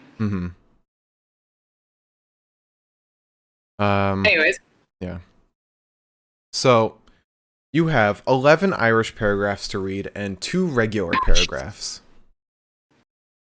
Let's get the Irish out of the way. I'll do 5 Irish. Okay. I'll do 6. Okay. Okay. Oh, I see all 6 of them on my page. Let me just get a little more drunk for this. If you're just tuning in, I won the predictions for tonight's pay-per-view. So I gave the punishment to Liz of having to read paragraphs from a Finn Balor fan fiction. 1 paragraph for every 10 bits that we get, unless we get a bit donation of 100 or more, which means 1 paragraph for every 50, but read in an Irish accent. So Liz, would you like to begin? This wasn't a punishment until the Irish accent bit came in. Because I can't do that. If you're just tuning in, you'll find that out really quickly.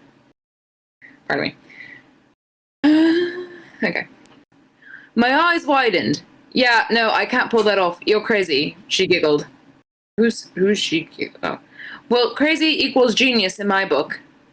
The she that giggled is Grace, in case you forgot. I forgot.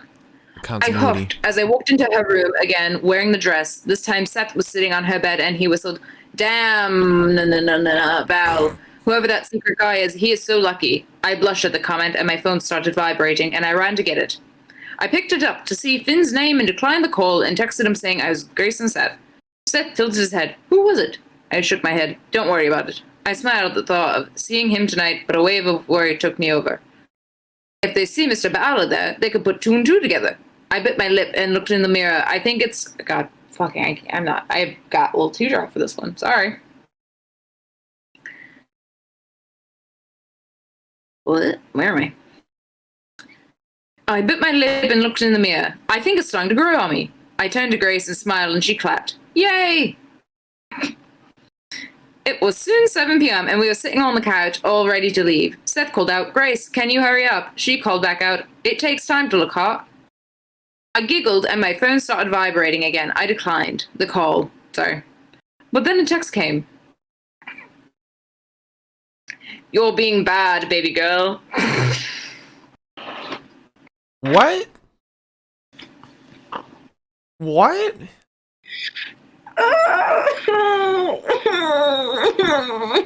And yes, Steve, Liz is trying her best to do an Irish accent. It may sound British, but she's doing her best. I'm doing all I can. I haven't listened to Finn talk in so long. He didn't talk at all today. Or last Wednesday. Oh, yeah. I'm also like kind of pissed drunk right now. I'm going to be really honest with you. Again, guys, I've had 3 tacos and a bit of a milkshake. So. All right. Do your best. I'm trying. We're on the so this is the last paragraph, right? Yes, we are in the last paragraph. I just want everyone to know that I'm doing my best for you all. Everybody appreciates it. I bit my lip as I read that, and Seth looked over at me as I crossed my legs. That was good. Grace came down. What is that? Am I done?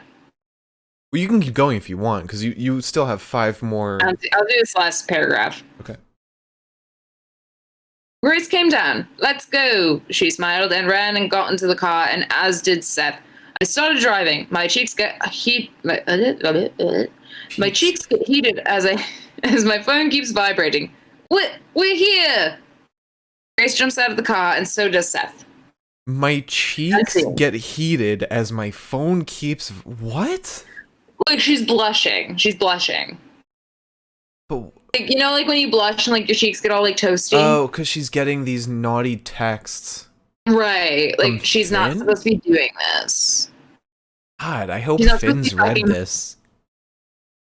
Dude, I always wonder about that. Like whenever I like see fan fiction, which to be fair, the last time I read fan fiction was in a pretty obscure place because it was Tumblr, and I don't really expect any grown man to know what that is. But I always do wonder about that. Like, I feel like if I were famous, I would definitely look up fan fiction about myself. I would too. Just because I'm that vain. Mm-hmm. Like, and not in like I wonder what these goofballs are saying about me. I'd read it and I'd be like, yeah, I am hot. You're right. I would enjoy the hell out of any fan fiction that was written about me. I would absolutely. I used to have a friend, and this sounds weird, but I used to have a friend who didn't. It wasn't fan fiction per se, but she wrote like stories, and she would include all of her friends in it. So, like, I guess a friend fiction.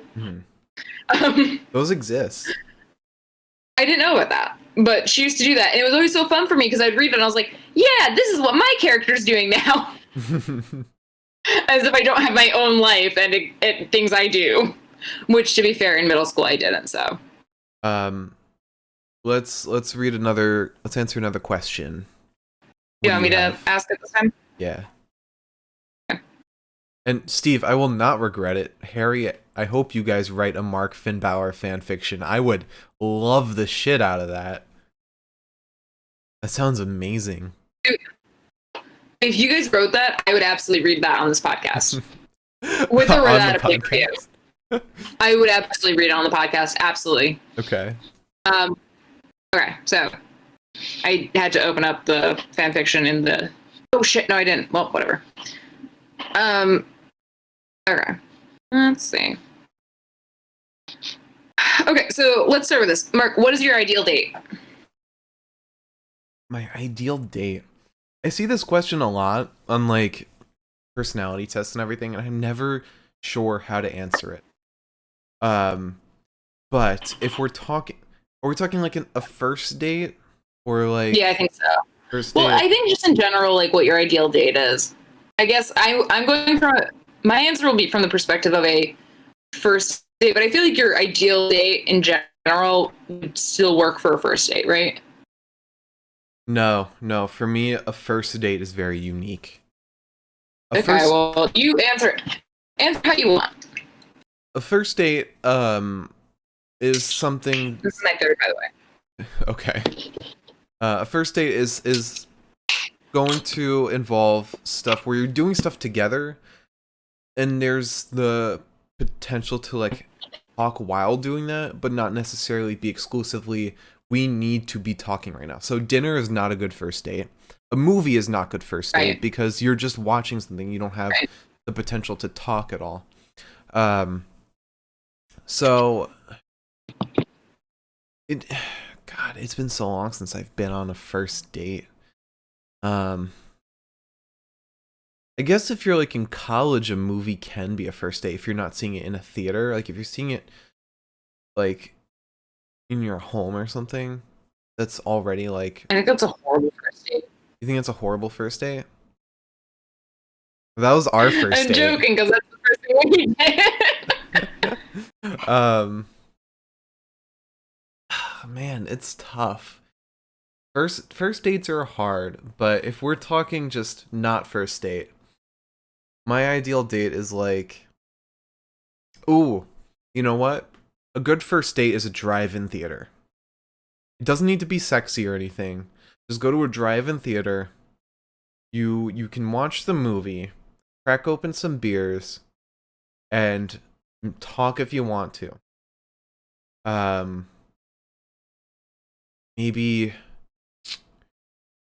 dinner is an awful first date. I will die on that hill. Dinner is awful. Coffee's all right. Coffee and going to the park, that's pretty decent. I don't know. It's tough. Real quick. Yeah. Real quick. Undisputed Era merchandise is like discounted right now. Oh no. Oh no. Now my favorite gift that you've ever gotten me is gonna make me sad. Oh no.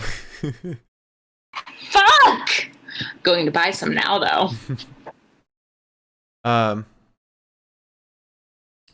This might sound a little old school, but going to the mall together, that's a good first date. Honestly, you know, it could be cute as first date. Grocery shopping. I would never suggest that as a first date. I wouldn't suggest it. Like, that's not something I'd be like, oh, let's go do this. But just like in my head, the idea of like, oh, hey, I've got to go grocery shopping. Like, do you want to hang out with me and come with me? Mm-hmm. I feel like grocery shopping gives you such a good insight into somebody's life. It does. It does. And like how they live, what they cook, and stuff like that. And I feel like, again, this is not something that I'd be like, well, when I'm starting to talk to somebody, the first thing I do is invite them grocery shopping. But I feel like happenstance wise, that'd be really cute, like spur of the moment, and then like you get coffee or something. I don't know, but like I feel like that's a good like introductory, like, oh, because like first of all, there's a direction, there's a very obvious beginning and end to the date, and so on, and then you're like, oh, do you want to get coffee? And then you have sex. Just kidding. All my first dates were all awful, so I can't really answer this. My first date was basically giving a college tour. No, that wasn't the first date. I forget what my first date was. I guess. You want to hear something sad? What? Oh, go on. No, finish what you're saying. Well, yeah, I guess it was like a college tour and then like hanging out on campus. My next one was like going to get lunch. Then it was like, God, I don't even remember second girlfriend's first date. I don't remember that at all. But our first date was watching a movie. Which, in theory, though, in terms of like, oh, go on. If we're comparing other experiences, our first date was actually kind of horrible. Because we were watching a movie on my Xbox, in like a Blu-ray, and the Xbox had to go through a whole system update, and that was the only way to watch a movie. So, but that was perfect because then we ended up talking for like an hour and a half, right? Because we were obligated to, which, you know, a weird way, when you're not expecting to be obligated to do that, it works perfectly. And my roommate Martine was there to kind of act as like a median for all of us, like a like a third party, so we didn't just have to be focused on each other. But yeah, it It wasn't the worst, but it was definitely not the best. Oh, funny enough, Toxic Biggie, we watched No Country for Old Men, which at the time was my favorite movie of all time. Not a date movie. Not a date movie at all. Unless you're two film nerds.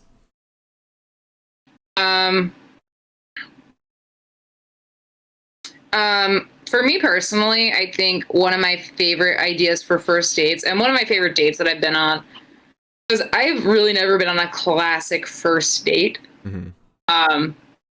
In my life, I've dated a lot of people. I've never been on a first date, which might be sad. And ideally, I'll never have to be on a first date again. Love you. Anyways, that's disgusting. Anyway, what I was going to say is that I think one of my favorite dates that I've been on was when we went to the Museum of Natural History. Oh, museum is a good date. A museum's a really good one, especially when it's a history museum, because I think like art museums are a little too like focused. But like history museums, there's so much shit you can look at and like point at and like be interested in. And I think because there's not a because you kind of have to be quiet in a museum. Mm-hmm. I think like that sort of helps because it's like you guys can talk a little bit, but like you really shouldn't be talking that much. And like it's kind of cute. I feel like when we went to the museum in the city where we live, but that was before we lived here. I really enjoyed that because it was like getting your exercise first of all. And then we just kind of sat down and we got to like kind of stare at all the big paintings in there, and it was really cool. I really like that a lot. That's one thing I would do again. I am not much of a date person. Like I don't really like going out. So if we're talking ideal first dates, I'd probably say coffee, museum, then lunch or dinner. I think that sounds ideal. Toxic Biggie asked, is a scary movie a good first date movie?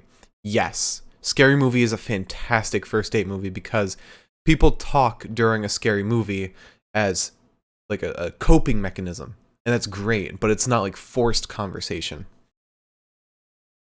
And New York City museums are fantastic for dates and just in general. I would absolutely take someone to the Natural History Museum.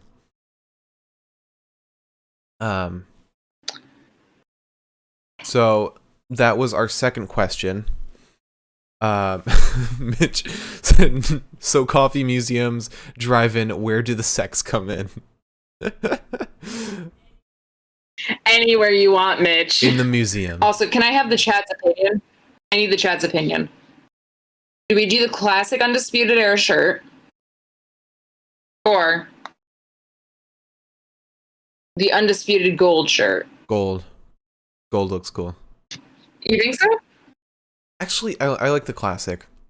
Classic looks good. Good, because both look good, but I would say the classic out of the two.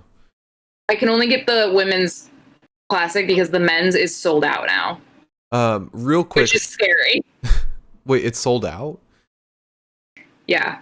Well, all of chat is saying gold, so go for gold.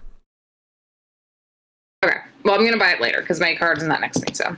But thank you. Let's answer this quickly, very quickly. Steve asked, "Can you say what your significant other's love language is?" Ooh. Wait, can I look up? I've got to look up the love languages really quickly. I think I know what they are, but you can. Do you want me to say what they are, Mark? I mean, I would just say that your love language is yelling at me. That is very much a joke. In case anyone didn't realize, Mark does not appreciate me. I'm a lovely person. I'm just kidding. I feel like if people went by like what Mark says about me, they would think that I'm a horrible girlfriend. Thank God there's some people that actually know you. No. And me. I love you. All right, let's see. Do you now? God, love language. Hang on, I've forgotten what are the 5 love languages. So, okay, the 5 love languages, just so you know, are words of affirmation, acts of service, receiving gifts, quality time, and physical touch. So that is what makes your partner open up, I guess, to you. And I think for Mark, personally, it's either physical touch or words of affirmation. I would say you would probably think yours is gifts, but yours is actually time spent together. You're such a bitch, because I do always like assume that mine is receiving gifts, and I'm like, that kind of sucks. Like, I don't want to be that person. Yours is definitely spending time together, 100%. I do like quality time. When, like, I don't need to be like, if Mark and I are spending time together, I don't need to be like on top of Mark, like cuddling all the time. But like, there are times where Mark's like, I'm gonna go play video games with the boys, and I'm like, I know. I know you have that reaction every single time. It's not every single time. Sometimes I'm like, yay, alone time with Liz. She gets to use her computer and just tip tap tap. But there have been some times, especially like where it's like I feel like I've been like drowning in work, and then all of a sudden you are like, oh, I'm gonna play video games with like the boys, or I'm going to like do this podcast, and I'm just like, or when you do your streams for your video games. For my video games. For your video games that you make. But like when you stream, it's so weird because it's 4 hours of you being shut in your room and gone. Three hours, sorry. And 4 o'clock rolls around, and I'm just like, if you aren't out of your room by like 4:10, I'm just like, I'll just sit here alone and die, I guess. Mitch asked. It's so weird to me. Mitch asked if I'm the little spoon. Who doesn't want to be the little spoon? Let's be honest. Mark isn't. But I'm not. Mark isn't the little spoon. I am. I'm very small. Harry said, wait, Mark plays video games with the boys. Look, I try to make time. I try to. To be fair, it is very rare that Mark and I, because like there's usually like, I need alone time, but also I need Mark time when I want Mark time, which I guess also does not do much to pay me off as a good person. Most of the time, what takes up my free time is wrestling and the podcast. That's what takes up most of my free time. But before we stray too far from the podcast itself, we have our next match, which is MSK versus Grizzled Young Veterans in the men's Dusty Rhodes Classic Finals. Holy shit, this was a good match. I just need to quickly discuss something with everybody. Just when I heard that Zach Wentz and don't remember what Wesley's name was prior to this, but when 2 of the 3 rascals were signed to WWE, my ass was like on a fucking cliff just screaming about how excited I was. I was hyped up as fuck about this because I love Zach Wentz. And then they got in as part of the Dusty Rhodes, and I was like, oh, cool, so I'm going to get to like actually get to see like 1 or 2 matches with them. That first match did more than enough to justify my thrill. But on top of that, like,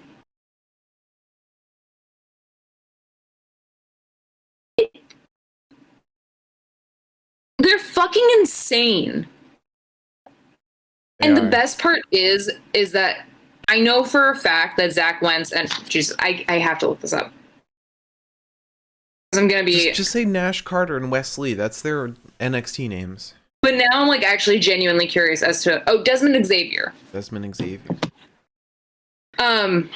I know that they're like good friends, like for real, best fucking friends, and it shows so much in their tag team. And so help me God, Triple H, if you fucking break them up, I'm breaking your fucking thumbs. No, instead they're going to be sent to 205 Live. I mean, write that down as a threat because it is.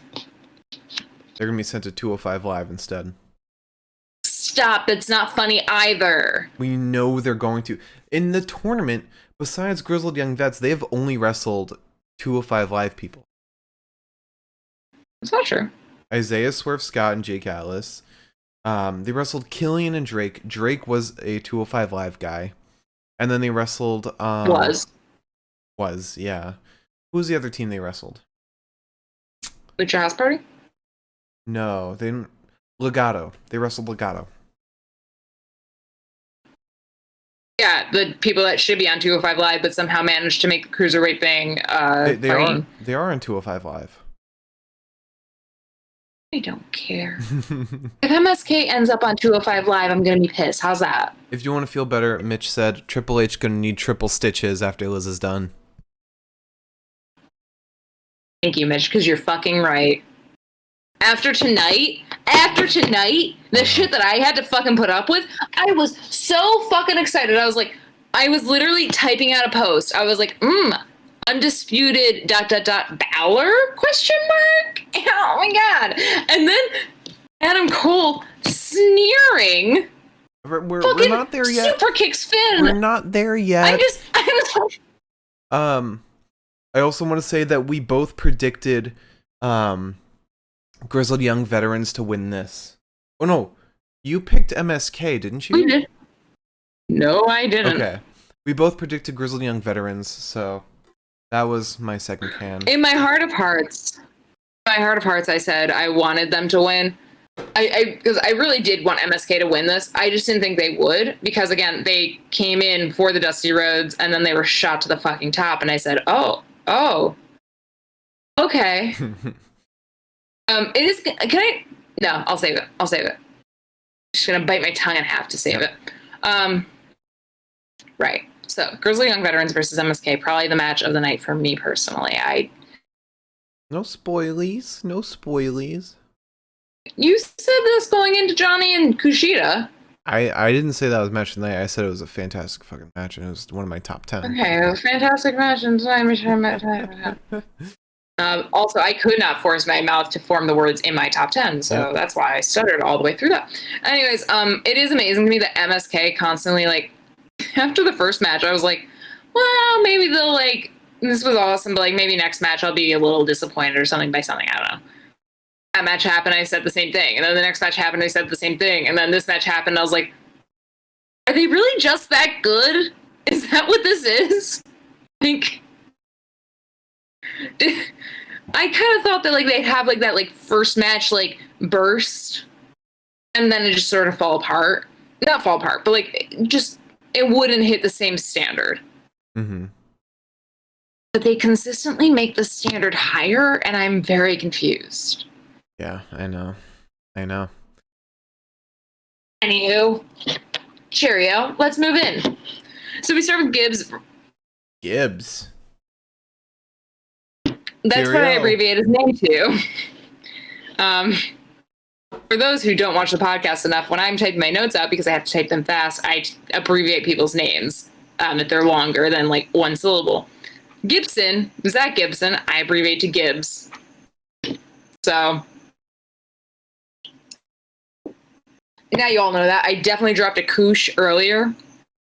So that's what I abbreviate Kushida to. Anywho, we start with Gibson versus Nash Carter. And we get a submission hold on Carter, and Nash really does not leave that submission hold, or a variety of submission holds, for a while. Nash is kind of going for a leg sweep, but it just doesn't work out in his favor. We get James Drake in with his sweet little nose ring. I'm so in love with him. He is so hot. Anyways, he basically picks up where Gibson left off. At this point, Wade Barrett, the fucking dipshit, calls MSK, I think, GSK? Yeah. No. GSK. Yeah, you're right. Yeah, GSK. And I sat there and I was like, okay, well, I also don't know what I'm talking about half the time anyway, so fair is fair. We get a nasty little corkscrew springboard off of the ropes to Mr. Drake. We get Wesley in off that. And in turn, we get an insecurity to the back of James Drake's head from Mr. Lee. And a senton from Nash as a farewell while he teabags James Drake against the buckles. And I said, I love you, Nash Carter. You are my hero. Thank you so much for existing. You are a prince. I'm in love with that man. So Gibson gets in. And there's a pump kick to Drake and a Hurricane Rana to Gibson. Nash Carter gets back in, and he is kicking Gibson all over the place.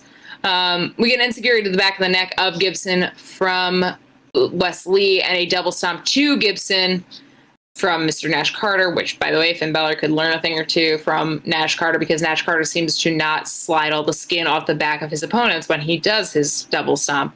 And I know Finn has been in the game longer. I'm just saying, Finn, I get worried.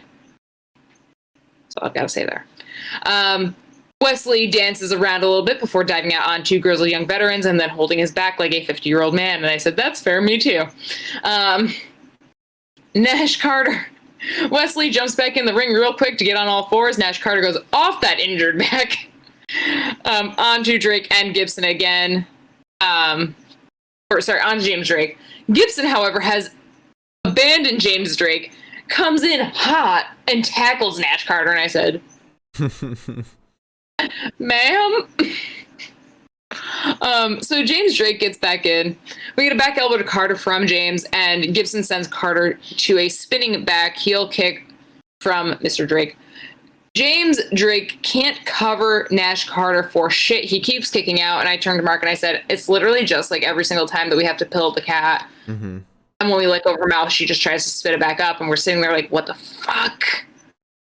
How do we stop this? That's an inside joke that I've introduced all of you to. Thank you. It was in my notes and I couldn't stop myself. So we get a back elbow to the noggin of Carter and a crossface on Carter. Gibson gets back in. I don't know what he did there because James Drake got back in afterwards. There's a kick to the face of Drake. Wes is like standing on the fucking apron shouting encouragement the entire time. And I was like, oh, this reminds me of the times that Bobby used to shout encouragement to the Undisputed Era boys. It's fine. I'm fine. There's a clothesline to Carter. James Drake then throws Carter into Gibson's face.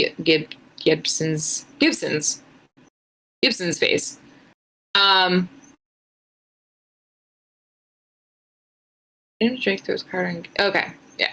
So James Drake is beating up Carter towards their corner. Carter ends up pushing backwards into Gibson, who goes off the apron. We get a suplex to James Drake. Gibson tries to attack Wes Lee, who's also on the apron. But Wes basically is like, no, thank you.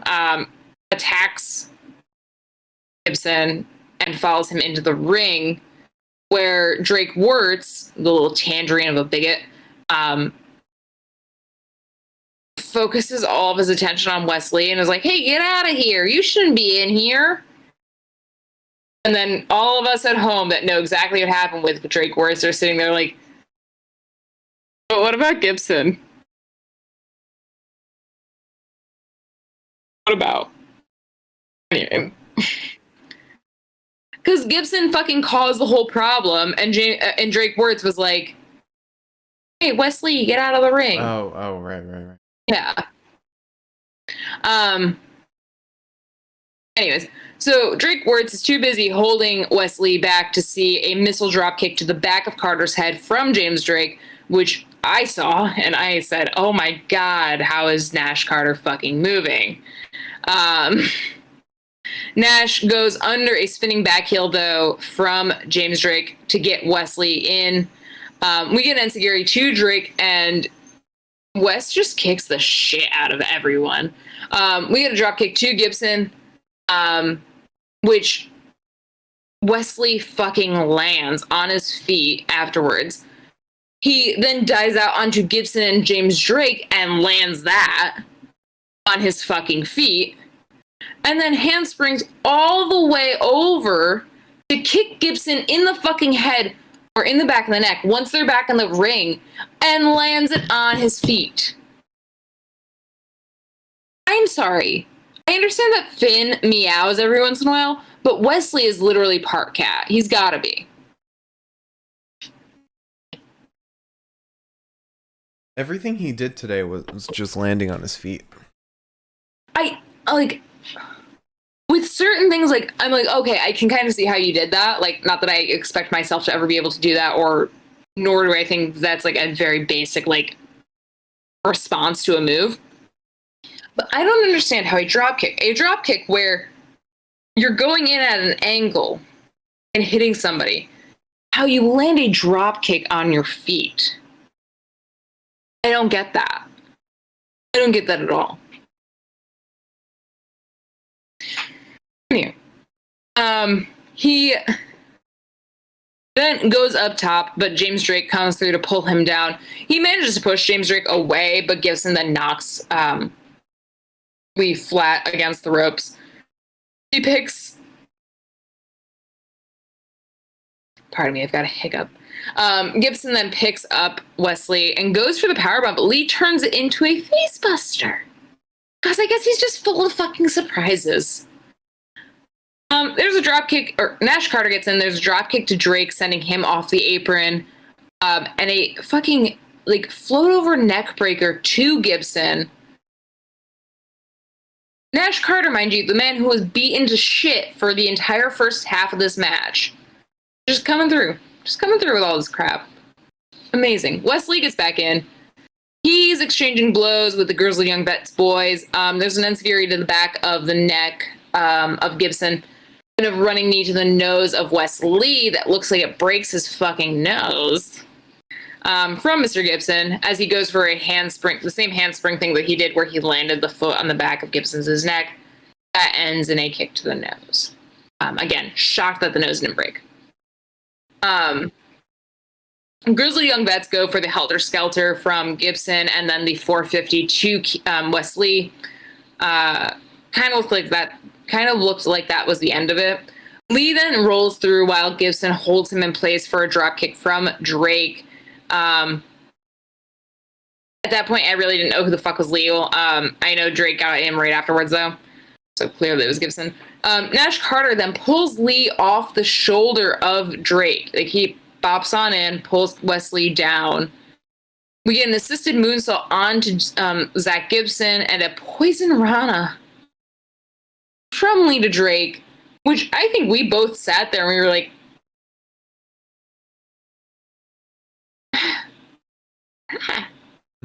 there's a lot of poison in that poison rana. Mm-hmm. Anywho. Nash Carter goes off the top rope on Drake. Lee follows. Gibson then helps Lee from the ring and lifts Wesley. I keep wanting to say Keith Lee. Sorry. Lifts Wesley. Drake then almost... he brings Wesley, by the way, up into a torture rack position. Or not torture rack, an electric chair position. My bad. And James Drake then dives out on top of him.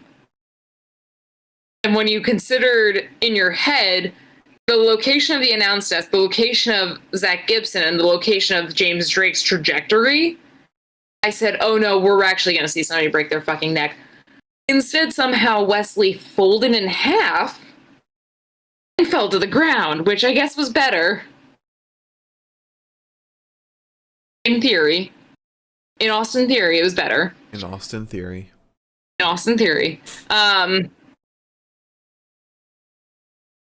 Anyway. Gibson gets in, and Nash Carter, who looks like he's about to fucking die from exhaustion, starts fighting both Zach Gibson and James Drake. Why do you keep doing... You need to wear a bell. Me? No, the fucking cat. Keeps scaring me. Anyhow. We get what I think is the ticket to mayhem. Wesley, however, catches Mr. Carter, brings him to safety. We get team super kicks. Nash Carter holds James Drake. Wesley goes off the ropes, hits him with the neck breaker, and they win. I didn't even fucking care that I fucking lost. This was the best thing ever. Nash Carter looked like he was on the fucking brink of crying. Wesley didn't look like he knew where the fuck he was because he was so hyped up. I'm so happy for them. Like, it genuinely, like, I cannot express how happy I am that they won this shit. Mm-hmm. Those fucking idiots. I'm so proud of them. So that's that match. Fantastic match. Now, amazing. Would you like to answer more questions? I would like to answer another question or two. So this one is a fuck, marry, kill. So again, we'll do question, paragraphs, question. So fuck, marry, kill. of the Anoa'i family members of your choice. So let's do Roman, obviously. Okay. Roman, Jay, and Naomi. Actually, oh, that's easy. Oh, no. Since it's easy, Roman, Jay, The Rock. oh, hey, easy, Okay. just as easy. Okay. Oh, kill Jay. Can't stand the facial expressions. No offense, buddy, but it's not offense. I did just say I'd kill you. 3 of them. Fuck The Rock, marry Roman. Roman seems committed to his kids. However, if you kept Naomi, I would marry Naomi and fuck Roman. I'll say kill Jay, fuck Roman, marry The Rock, because The Rock has a shit ton of money. I'll marry into that cash. Right. That's fair. I just kind of like want Roman to fuck every day, any day, whenever I want. That's kind of the thought process I'm having there. Now, with remaining members of the Anoa'i family, Nia Jax, Tamina, and Naomi.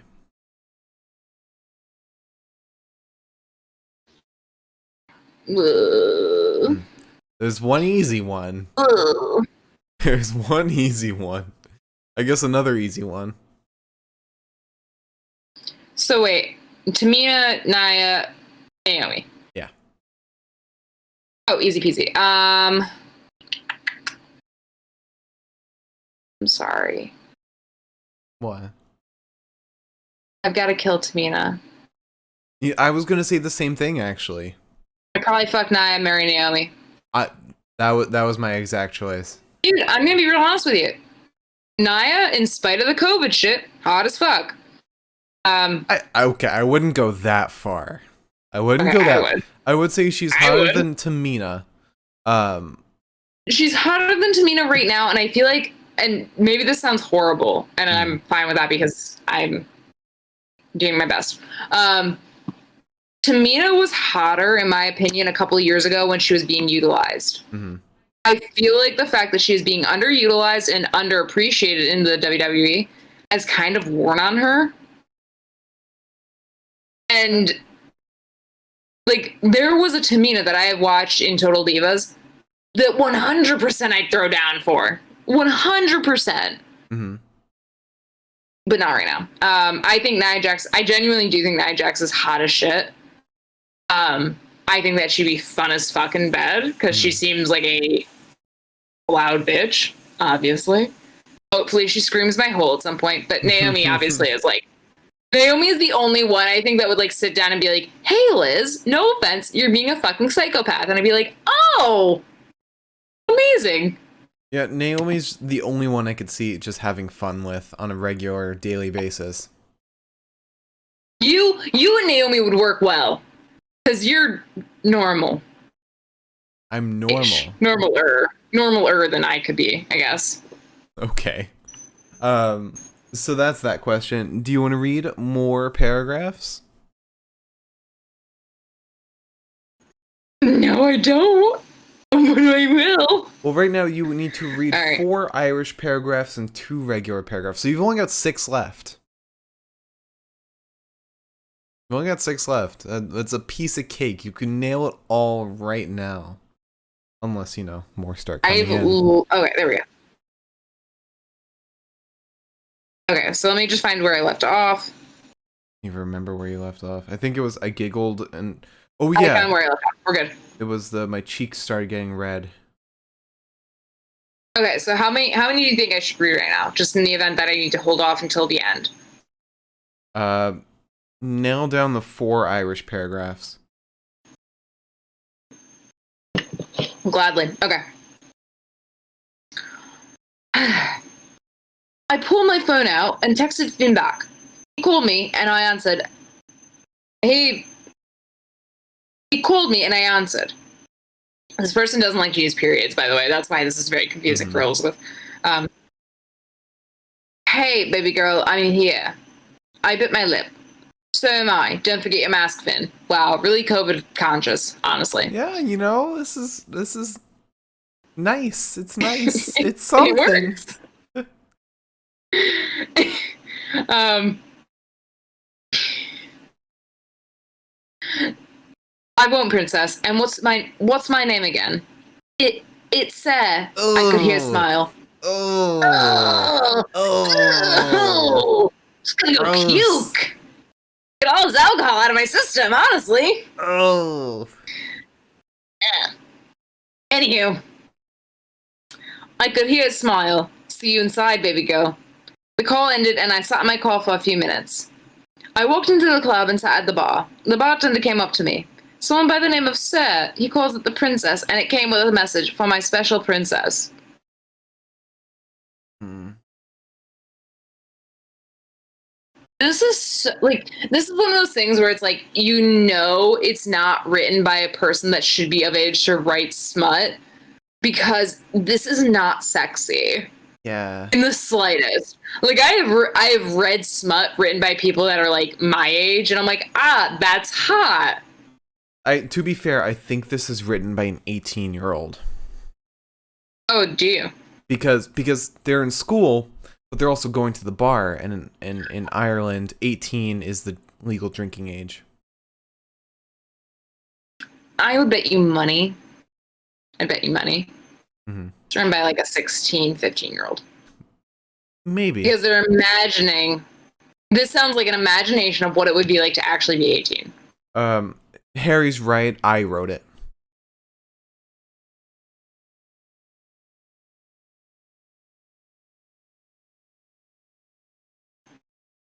So are you having people ghostwrite your scripts, or? No, I'm not good.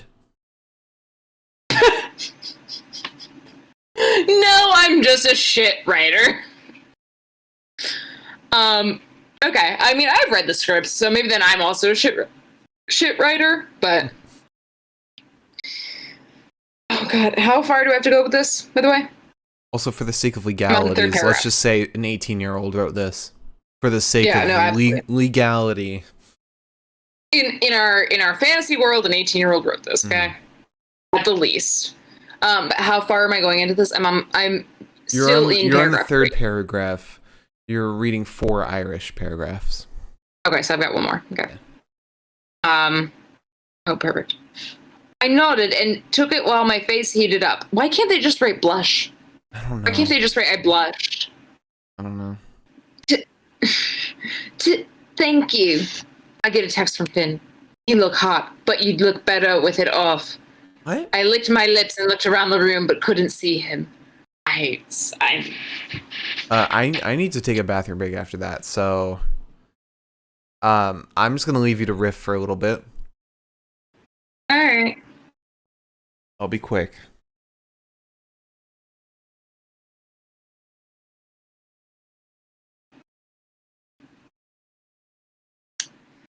Oh boy. She out there? Nice. Yeah, I mean, I'm gonna be honest with y'all. I live in a city where there's quarantine, so I definitely have been reading some fan fiction over the course of time, because when you're stuck in your apartment 24/7, 365, you gotta do something fun. But I ain't read shit like this. This is the shit you find on Wattpad, honestly. Also, just in case anyone's wondering, I cannot see the chat, so if there's anything coming into the chat, I can't see it. I can hardly see my notes as it is, so. I used to have the chat open on my laptop, but then I stopped. It's also very weird, because I know that I've actually talked to some of you in, like, real life before, so now I feel weird. Interesting. But anyways, so I started watching Sherlock again, and got back on Tumblr, made some friends. Crazy, isn't it? Like, I watched, like, Sherlock, started reading fanfiction again, got back on Tumblr, so I'm pretty much just reliving my middle school days. Except I can drink now, so that's probably what I needed when I was in middle school, honestly. I could drink, and I had the knowledge of what it was like to do drugs. And this is why I don't like when Mark suggests people watch our podcast on Facebook where my aunt can see it. I don't know. Mark's coming back. I can't riff.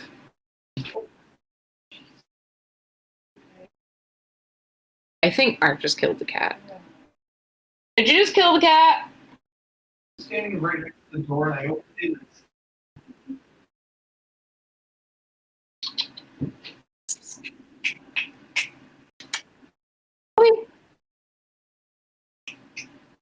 Maybe. Oh my His god. father beat you Dumb up. cat. She's a little bit of a dummy. Alright, so since you haven't been able to read the chat, Harry said Liz fanfic streams. Classic mid Liz era. Can I just say? And I died. Can I just say, I've always wanted to, and I didn't know how to do it, but I feel like this is, what we're doing feels fine. I have always wanted to, and I've watched a couple YouTube videos of people who do this. Just read fan fiction and just take a moment to like fucking say, this is ridiculous. Because I feel like I'm the perfect person to read fan fiction and criticize it or go along with it. Because I've written fan fiction. Mm-hmm. So I know how bad it can get. I still know where Elizabeth's middle school fan fiction exists in the world. And believe me, it included Trace Cyrus from Metro Station. Oh god. It did. Yeah, no, it's not good. It's bad, in fact. Alright, so do you want to read another question? Answer another question, not just read it. Yeah, do you want me to read one? Sure. I'm just going to read it. I'm not going to answer it. Okay, that's fine. I see you. We'll move on right after we read it. Perfect. What would you say is a typical timeline for certain relationship milestones? Anyways, so... Also, I got 3... I think I've got 4 more left on my end. Okay. So you can gauge that. Gotcha. Typical milestone for certain relationship of milestones. So like moving in, marriage, obvious one. I think that shit sort of differs for age range, but I would say answer it from our age range. Yeah. I'd love to hear your idea of these, actually. So I think the first one that came to mind was like moving in. I think that might be at the very minimum like a 2-year time span, like minimum 2 years before you move in.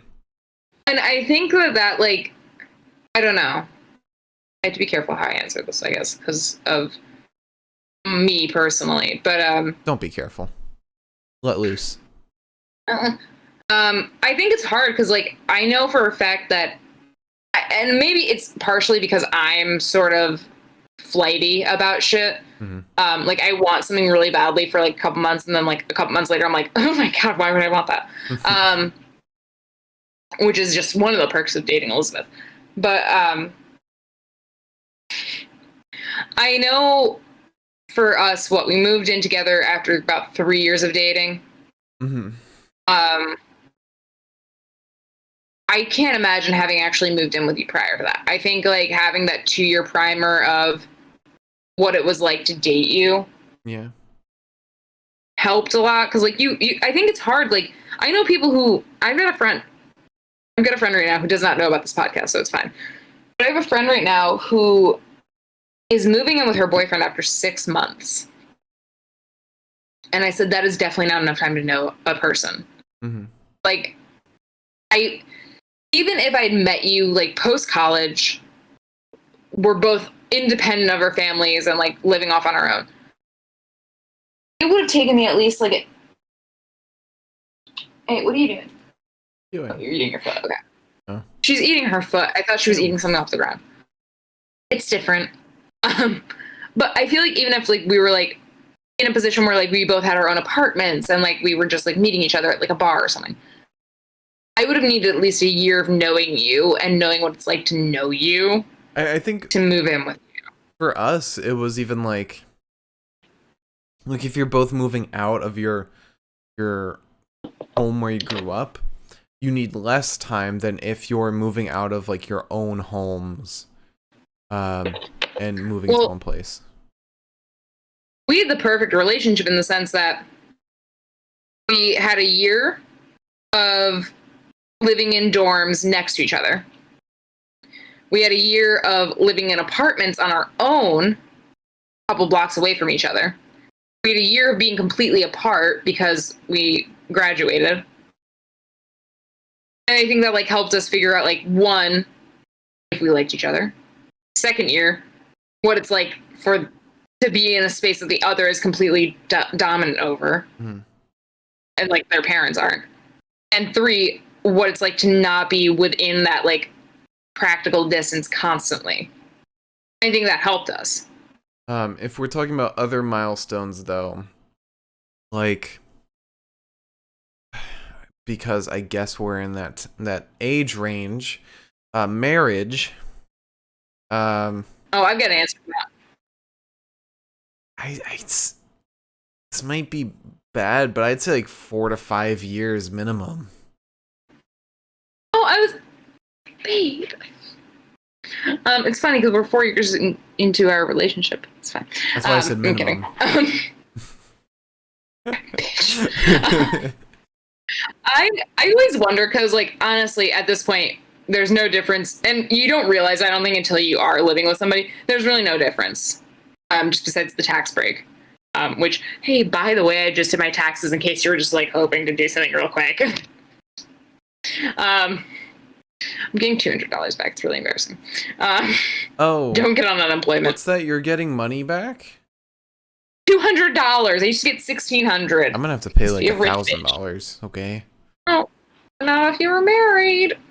Anyways, this feels weird probably to other people that are not involved in a relationship, but if Eldon were watching, he'd understand. No, I agree. At least for us, I know like sometimes when you're older, because you've got your shit figured out, you know who you are, you know what you need, you know what you want, you know what you've been through. I feel like when you're older, that timeline for like from dating to married shortens a lot, and understandably so.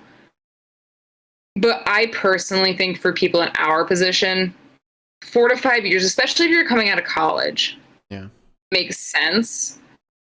For some people, like I know our friend Cass, I hope she doesn't kill me for saying anything about this. Like Cass with her boyfriend, they met. Haven't said everything else, but as far as like her last name, but Cass and her boyfriend met post college, and I feel post college is more of like a 3 to 4 year timeline, maybe even like a little less, probably on the 3 side. I'm only saying that because at that point, once you're graduated, and because Cass is a year older than us, once you're graduated and once you have like that full-time job or whatever you're kind of vying for as far as like a career, I feel like, again, it's a lot about figuring out who you are before you figure out what you want from another person. So I think that timeline is shorter, but that said, I think with marriage, 4 to 5, if you're in our position, to get engaged. I know for a fact, as far as Elizabeth is concerned, I would want to get engaged and then like wait like 2 years to get married because I'm a detail bitch. And I think people are like, well, we're like my sister, she got engaged and then like less than a year later she got married, and I was like, Jesus Christ, do you not like want to like consider everything first? Like that's a big thing. That's a lifetime commitment technically. Yeah, you'd hope. Mm-hmm. Wouldn't you like maybe like a year and a couple months to make sure it's exactly what you want now that you got like the little ring as like the reminder? Also, can I just let you know that I think my dad is watching this podcast because my mom texted me like an hour or two ago asking like, your father wants to know why you and Liz are talking about breakups. And I'm just like, well, because we broke up. Mark and I are no longer together. Mm-hmm. Just kidding. Yeah. If anybody thinks I have the mental capacity to still be on a podcast with the person I just broke up with without being petty every 5 seconds. This is the real Vengeance Day. No, Mark and I are still together. We're very happy. It's been I don't think 4 he's still years watching. And 4 years and 4 months. So 4 and a third of a year. Yeah. So, can you think of any... I don't know any other milestones. Okay, you don't have any more, so let's I didn't mean to answer you so quickly. let's move on to the next match, which is Mercedes Martinez versus Toni Storm versus Io Shirai in a triple threat match for the NXT Women's Championship. I know you're gonna say this match was too short, and I agree. But Sean Ross Sapp actually tweeted saying that they had a 20-minute time frame for this match, but they chose to make it as short as it was because of either injury or what happened with the desk or something. They had the option for 20 minutes. Okay, so let's get into this. Obviously, we both chose Io, but when we chose who was going to take the pin, Mark said Mercedes, and I said Toni. And to be fair, Toni made sense, but, God stepped in. I still didn't like this match, and maybe it was because I was still, coping with the GYV MSK match, because my brain did not reset until the last match of the night. Mm-hmm. But anyways. So Mercedes attacks Io immediately. Toni then attacks Mercedes, who turns that shit around. There's a kick to the midsection of Io from Toni. Io bridges to avoid a kick from Toni, and I'm trying not to hiccup, but it's really difficult. There's a facebuster to Toni from Io and a double stomp to Toni from Io. There's a boot to the jaw of Shirai as well as a clothesline, but Mercedes ends up grabbing Storm and drops her in a knee breaker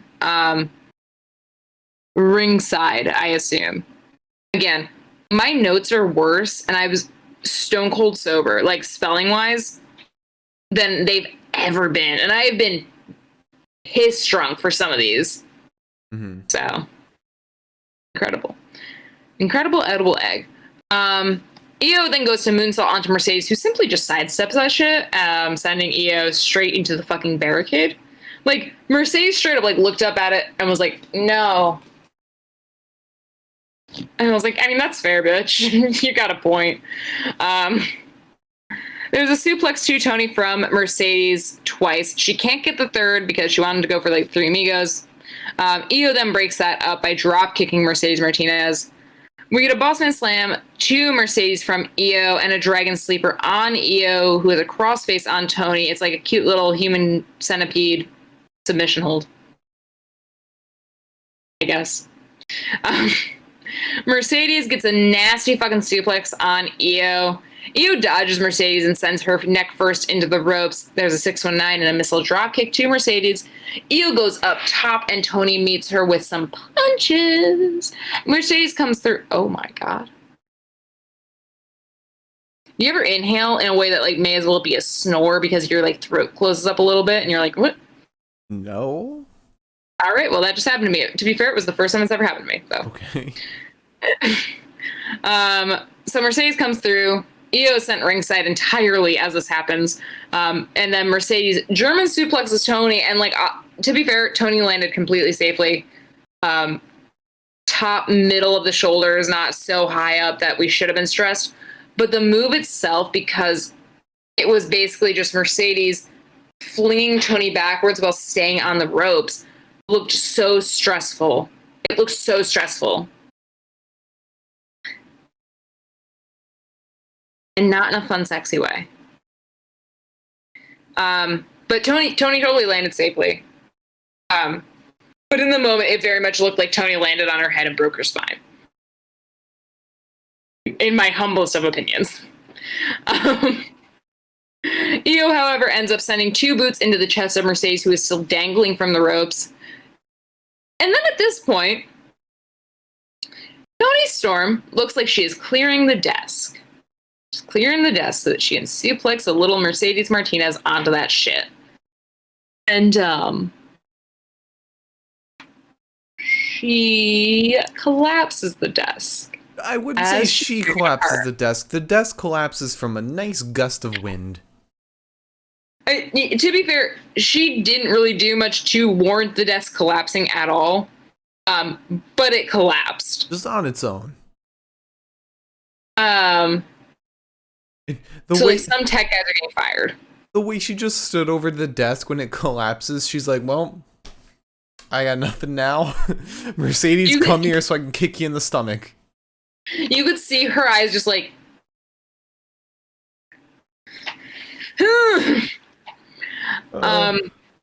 She does her best, and she did a respectable job to figure out what the fuck was going on, and how to deal with it. Io, however, and again, this is another thing that I don't really know if it was entirely warranted in the moment, but it may have been an idea for like the future if the desk hadn't collapsed. Io climbs up the scaffolding and then ends up crossbodying both of the ladies. Mercedes then sends Io into the stairs. There's a knee to the jaw of Toni and several more afterwards. We get a fisherman buster. Don't know what the fuck that is, but Wade Barrett said it, so I'm going to reiterate it. To Toni. Toni gets put into a torture rack. She headbutts Mercedes Martinez after getting free. We get a Storm Zero to Mercedes and a headbutt to the midsection of Mercedes from Toni from the ropes, which was really just Toni misjudging how far she had to jump. Luckily, her head landed on the soft cushioning of a midsection as opposed to, the mat. But Io breaks up that cover to win and covers on Mercedes Martinez, and I said, oh, that's fine. Can I just talk about something very quickly? You can. I'm seeing a post on Reddit that's about Chris Jericho's wife, who was at the Capitol riots, and posted a ton of pictures on Facebook, her holding up a Women for Trump banner. And for those who aren't as aware, Chris Jericho, legendary wrestler, now on AEW, and his wife, both of him actually huge Trumpers. Chris Jericho has donated a ton of money. And his wife was at the Capitol riots. Yeah.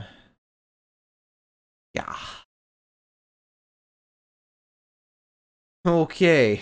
So want to answer some questions? Yeah, sure. We'll answer a question. You have two regular paragraphs left, unless anyone else wants to donate any more bits. And then another question. Okay? Yes, okay. All right, so this one is specifically from Mitch. He asked me to say that he was the one who asked this question. At what point did you know they're the one to date? So that's in reference to you and me. At what point did I know you were the one to date and vice versa? Okay. You can go first because I'd love to hear it. Oh, man. This is a tough question. Because, I mean, I guess, like, the easy answer is just that you stayed with me throughout all of the shit that happened with my ex. Oh, please don't say that just because I was spineless. Another probably the better answer is just that when we started dating, you were very quick to jump into doing film productions with us. You were so eager to help out with our Film 48 stuff, and you were just so excited about all that, and I loved that so much.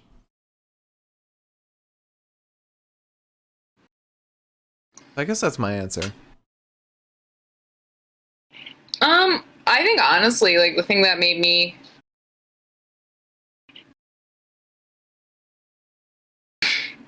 the thing that really sold me on you is probably solely just the fact that like I felt like I had some control over the relationship. Which sounds weird, It but does like sound weird.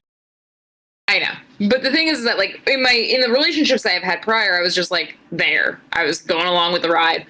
But I felt like I had something to add, and I felt like I was important in the relationship, I guess, is a better way to put it. And that made me kind of like realized that the reason I felt that way was because you helped me feel that way. And I realized I could trust you. And I think that was one of the moments where I was like, oh. It's very weird. And I know the moment that this happened was I was walking out of McKenna Theater in New Paltz. And we were in the middle of a conversation, but like it was a kind of serious conversation, and like something came up about basically I said, so like are we allowed to see anybody else right now? Like we were a couple months into talking, I think, at this point. Or like a couple weeks, I guess, at that point. I was like, so are we allowed to see other people or no? And you said something along the lines of like, I don't really want to. And I was like, oh, cool, good, because I didn't either. And for a moment, I was like, the fact that I felt comfortable asking that was like, oh, I feel like safe? To be fair, that is a weird question to ask.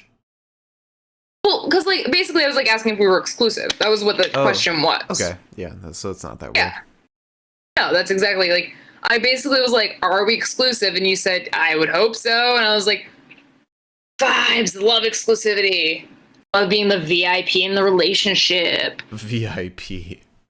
Welcome to the VIP room, bitch. All right. Oh, I've still got like 4 more questions. Okay, well, on my list, there's 3. Well, you also have Milam's. But let's read two paragraphs to finish off what we have. And then if anyone else wants to donate bits, there's room for that. I don't remember where you left off. I was at right after the paragraph that says you look hot, but you look better with it off. Oh, okay. And for our final 2, unless there are further donations. My breath hitched as I put my mask on and went onto the dance floor with Grace. We started dancing and someone came up behind me and placed their hands on my waist. I turned to look behind me and it was Finn. I turned to face Grace and she was gone. Finn got close to my ear and whispered, "Hey, princess, I got goosebumps. Let's go get drinks." He smirked as he grabbed my hand and led me to the bar. She just came from the bar. Wait, came from the bar. Can you please read the next paragraph? Sure thing. He looked at the bartender. "Get the princess her drink." All the seats at the bar were taken, so I was standing up. "Baby girl, sit on my lap." I shook my head. No, it's okay." He grabbed me by my waist and placed me on his lap. Oh no! To be totally fair, the writer wrote at the end of this chapter, "Leave me alone, it's cringy, I know." So at least that doesn't make things better. It doesn't make things better. It makes me feel better. Because at least they're not like, this is my magnum opus. Wait, I know we haven't received more, but can you just finish this page? Fine, I'll finish the chapter. I groaned a bit and laid my head in his shoulder until my drink was in front of me. To be fair, one of my favorite moves. If you're drunk as shit, you're sitting at the bar with your boyfriend, you're just like, oh my god, this is hell. And then their shoulders right there, and you're like, that's so nice. I grabbed the drink and drank it. And drank it all. Finn was rubbing on my thighs. Why is he rubbing on your thighs? Okay. He smirked. "Let's get out of here before Seth and Grace find you." I nodded. "Okay, Finn." He looks at me. "What's my name?" I bit my lip. "Sir." Oh, God. Oh. And scene. All right. Yikes. Oh, can I ask a question? Yeah, let's answer a question. Let me get Milam's in here. Okay. Let me find out did I screenshot Milam's or no? Do I have to go into the notifications for that? I also have a fun one from Sarah. Okay. Ooh, okay. Would you / do you still talk to your exes? And if so, what's that roadmap for doing so look like? Mark, would you like to answer that question? I don't talk to any of my exes. Exactly. No, I don't. I still follow one of mine on like Instagram, but that's it. One of my exes, we've completely blocked each other. Huh? Which one do you still follow? Jamie? I don't want to name names, but my first one. Okay, so I was right. Yeah. Harry said I talk to Mark's exes. I mean, you're having a bad time if you are. You are really having a bad time. Harry's getting all the dirt now. Harry's being the two-faced Gemini. He's sitting there, he's just like, yeah, Mark sucks. Wow. I know, Harry. I don't. But I've been drunk with Harry. I've drinking with Harry. Almost know that. I don't talk to any of my exes really. My first real boyfriend assumed I cheated on him and still believes that. So I didn't, for the record. Just to put that one straight in front of at least a couple of people. The person I dated after him, though, I almost was on speaking terms with. Like, I've gone to a couple, like, I went to a couple house parties that he threw, and, like, we talked for a little while. But things were always weird, and, like, for, like, a couple good months, if not half a year, I wanted them to be weird. But, like, by the time that we were in a position to be, like, going to each other's, like, houses and, like, house parties, I didn't think it was weird anymore, but he kind of made it weird still, and I was like, okay. And he also blocked me on all social media after, like, the fact that, like, we kind of got to that point where we were talking in person and everything was fine. I said, hey, why am I still blocked on your social media? And he was like, oh, I don't know, I'll change that. And then he never did. And I was like, what do you think I'm doing? Like, what do you think this is? I think the only person that I do speak to a couple people that are exes, but, and I can name them because one of them watched the podcast once and the other one is basically the same person in a different name. But both Owen and Alan are two exes that I had. But the thing is that what we had was very much like a fling. And then that was easier for me to just be like, well, shit was weird. And now what happened? And they're like X, Y, and Z. And I'm like, oh, okay. So like, how's it going? And it's normal.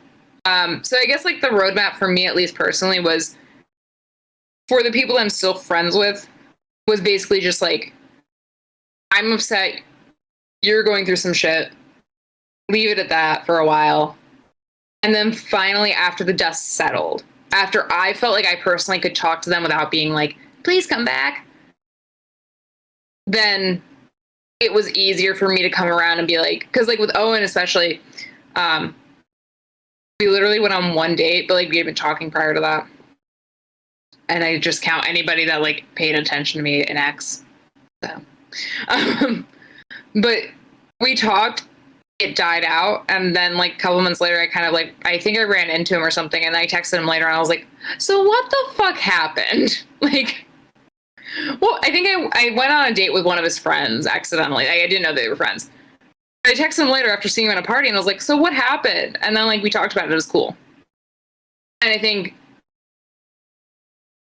that helps. Like, after like you've had like a couple months between it, or like if it was super serious, maybe like a year. As long as you didn't leave it on a bad note, the roadmap is basically just like get over it yourself, and then maybe you can pick up by saying like, hey, I don't know what happened with us, but like I still think you're cool, basically. Or like, I don't know what happened with us, but like I hope that you're doing well. Like, what's going on in your life? Mm-hmm. I, however, have probably burned more bridges than I have maintained, so. I talked to some of my ex's friends. Well, like, I've talked to. Like, I don't consistently talk to them. It was very much just I follow them on Instagram again, and it sparked a conversation for a little bit. Can I, like, say the worst thing in the world? Yeah. So the person I dated before you, his two friends, like his two closest friends in school, because they were the two people that lived with him, were so nice to me. And even when we were, because we were on and again, off again, like 4 times, as Mark knows now. But whenever we were off, I would still talk to these two, especially one of them, Chris. And Chris would always be like, oh yeah, he sucks. He's the worst, blah, blah, blah. And I was like, can you tell him that, though? Can you tell him? Because if I tell him I look like a crazy bitch, but you're his pal. Like, but I think sometimes it is almost sort of a coping thing. As long as you're not doing it for the wrong reasons, I feel like it can be a coping thing to, like, talk to your ex's friends. Mm-hmm. As long as you were still friends with them in the first place. Yeah. You know? Mm-hmm. I know, you're itching to move on to the next match. A little bit. I can tell because you get antsy. We're almost 3.5 hours into the podcast. It's an NXT podcast. What do you expect? The NXT part actually hasn't been taking us very long. I've been trying. It's okay. The NXT part is probably what people come here for the least right now. At least for tonight, I think. Mm-hmm. So, to be fair, I don't think I've got... Let me see. I actually don't have a... Okay. I don't have a ton of notes for this. Or as many as I thought I would have. Mostly because I kind of thought that I would have more. Oh, for the love of it all! God. I went into this podcast like I was like shit-faced, and I'm not. I'm gonna put this up just because I need it up here. At this point, why would you even bother? Why not just leave up For the my podcast sign? main event. Alright, so Pete's just there trying to hurt old Finn. There's a lot of grappling. Old Finn. Like old Greg. Pete uses his feet to flip Balor over his head, but Finn completely no-sells it by maintaining a hold on Pete's arm. There's a shoulder tackle to Pete and a headlock as well. There's some shoulders that are sent into Finn's jaw from Pete. At this point, Pete gets Finn into an arm submission hold, and that was when Finn uttered the infamous, "Ow!" I said, Finn, it's a wrestling match. What are you screaming ow for? I love you. There's a triangle submission hold on Finn. Pete goes for the armbar, but Finn won't let it lock in. Pete falls backwards, pulling Finn's shoulder in the process. And I think we both watched that and we were like, okay. Oh. I was like an old lady clutching her pearls. Pete tries to break Finn's arm for a while. We sort of get like this weird like figure four lock on Pete's leg, but like Finn's using his arms, not like a Charlotte Flair figure four. Finn kicks Pete when he breaks free. He wants the single crab, but Pete won't move, won't roll over. Finn starts trying to break Pete's kneecap again, and Pete keeps trying to grab Finn's ear. Pete manages a front face lock, and then when that becomes a bit too tedious, he goes into a very deep guillotine, gets that shit locked in. He goes for like a vertical suplex and then twists to throw Finn down, and somebody, it may have been Wade, was like, oh, I think his leg gave out. And I was like, or it was just a really cool move. Like he was holding his leg afterwards, but like the move itself was cool as shit. So whether he meant it or not, it was very nice. Mm-hmm. We get an ankle lock on Pete against the buckles, and Finn sends a knee into that ankle. We get an enziguri to Finn, and then a clothesline to Pete. Finn begins stomping Pete's knee, gets him into like a knee crusher, and then a crossface. Pete manages to get out of that somehow, knocks Finn around with some fucking punches. There's a drop kick to Pete. He goes for an overhead kick, Finn goes for an overhead kick, but Pete catches his legs. He ends up headbutting Finn once Finn's standing up again. We get a sit-out powerbomb to Pete, or to Finn, or as Vic would say, a powerbomb of the sit-out variety. God bless him. We get an elbow stomp to Finn, like a little fucking Shayna Baszler Pete is, and a snap suplex to Finn. We then get a backstabber and a broken arrow to Pete, as well as a drop kick to Pete. We then end up getting the coup de grace, but Dunne counters with a triangle submission hold. Finn managed to reach the ropes in spite of that. Dunne, however, and this was where we kind of thought it was weird. Finn reaches the ropes and then stops fucking moving. I've been seeing multiple places that he just blacked out at this moment. The ref is like, hey, Pete, I think Finn's dead, so maybe chill. And Pete says, no, this is a wrestling match, and I am here to entertain. And drags him, and then Finn, like, doesn't move still, and the ref's like, Pete, get the fuck off of him. And Pete's like... Yeah, Pete backs off and looks on, like, you okay? He looks confused, like, genuinely confused. And normally when you get, like, this, like, scary, massive guy, like, trying to beat the shit out of somebody regardless of, like, if they're okay or not, they don't look confused. They look like, I don't give a fuck. But Pete, like, his eyebrows were fucking furrowed, and Finn really stopped moving. And I didn't notice it until you pointed it out, and thank God I didn't notice it in the moment. Mm-hmm. Because around the time that you pointed it out to me, Finn started moving again. But I genuinely think that Finn may have been knocked senseless. And if that is the case, I would like Finn to stop fucking wrestling for like 2 fucking days. Because, you know, he got his jaw knocked off, and then he got his jaw knocked off, and then he got his fucking like face kicked in by Kyle O'Reilly, and then he got fucking blacked out. Sean Rossap has been tweeting about Triple H's media call since TakeOver ended. Yeah. And one important thing to note is Triple H believes they were injury-free tonight. And Triple H also believes that Velveteen Dream is completely absolved of all of his crimes. So, what's his opinion? He also said that the women's title match didn't miss a beat when the table break happened. He said he felt bad and wished they could have it back, but they're pros and recovered well.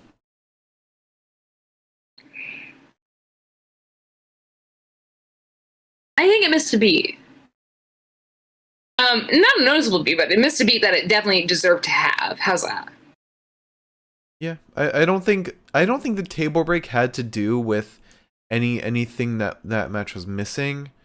I just think it was missing an impactful ending. And if Toni Storm was going to drive Mercedes through the table, that wouldn't have led to an impactful ending. I think, honestly, you know what I think was supposed to happen? I think Toni was supposed to throw Mercedes onto the table, and Io was supposed to climb up the scaffolding and dive down onto her, breaking the table entirely.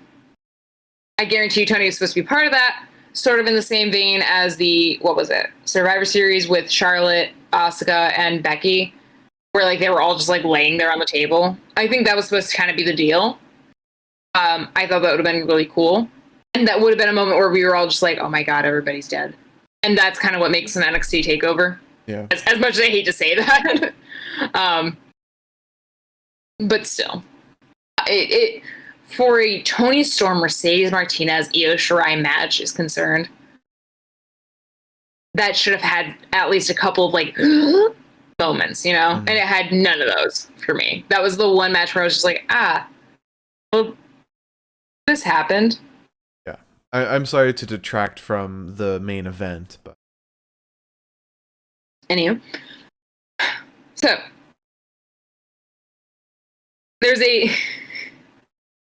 So Pete Dunne finally notices that Finn's not moving. Finally, he starts kind of like making general gestures. And Pete Dunne says, well, the show must go on, and kicks Finn in the head. And I said, okay. We could have done without that. We get an abdominal stretch onto Pete, but Pete breaks free by way of Finn's fingies. And by that I mean Pete breaks Finn's fingies. I didn't like this move at all. I don't give a shit if it's sleight of hand. I didn't like it. We get a bitter end to Finn. Pete begins stomping on Finn's fingers and kicks him in the head again.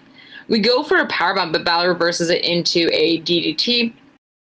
He wants the drop kick, but instead he gets kicked in the face and then is ensigured. Pete grabs Finn's fingers as they're both laying there on the ground, and Finn tries to break free. Once he finally does, there's a double stomp to Pete Dunne, a drop kick to Dunne, and a coup de grace. And finally, a move that we don't see very often anymore, actually, in my humblest of opinions, or often enough. We get the 1916 for Finn Balor to win. I love the 1916, so when we don't see it very often, it's always kind of disappointing. And how did we end the night, Liz? Oh, how did we end the night, Liz? Well, so Danny Burch and Oney Lorcan came out, and they were like, "Oh my God, stop Finn, we hate you," and they beat him up, and then all of a sudden, shocked the system fucking plays for the last fucking time ever. I'm sure it's fine. It's fine. It's fine. It's so fucking fine. And Adam Cole, baby, and Roddy, baby, and Kyle O'Reilly, baby, come out to defend Finn. And then they chase Danny and Oni and Pete away. And then they all stand there with their stupid Undisputed Era signs, and Finn's just like, I still don't know what the fuck to do here. And Adam Cole is sneering at him, and I kind of just thought like it was like a weird thing, like where like it almost looked like he was sneezing and trying not to like show that he was sneezing. The sneer was so obvious. And then Adam Cole, baby, says, "No, fuck this shit." Super kicks Finn. Kyle's like, "Hang on, just let me get through this, and you can correct me, okay?" And Kyle says, "Hey, Adam, that wasn't cool." And Adam says, "I'm still not a fucking face, baby," and super kicks Kyle O'Reilly, which Mylon put in my fucking Twitter notifications. And I said, "Could you not? Could you? God damn it! I just love Undisputed Era so much. Bobby Fish is gonna come back to a broken home if he ever comes back. Bobby Fish is not coming back. I just wanted Undisputed Balor. I straight up had my phone out and I was like, oh my God, Undisputed Balor ? And then the super kicks happened, and I said, Liz, I saw somebody post this online that Adam was sneering at Finn because he was watching Finn to see if he would do the UE hand sign, and when he did this instead, that is right when he super kicked him. I don't care. I'm so mad. But now, it can't be the end of an era. Obviously.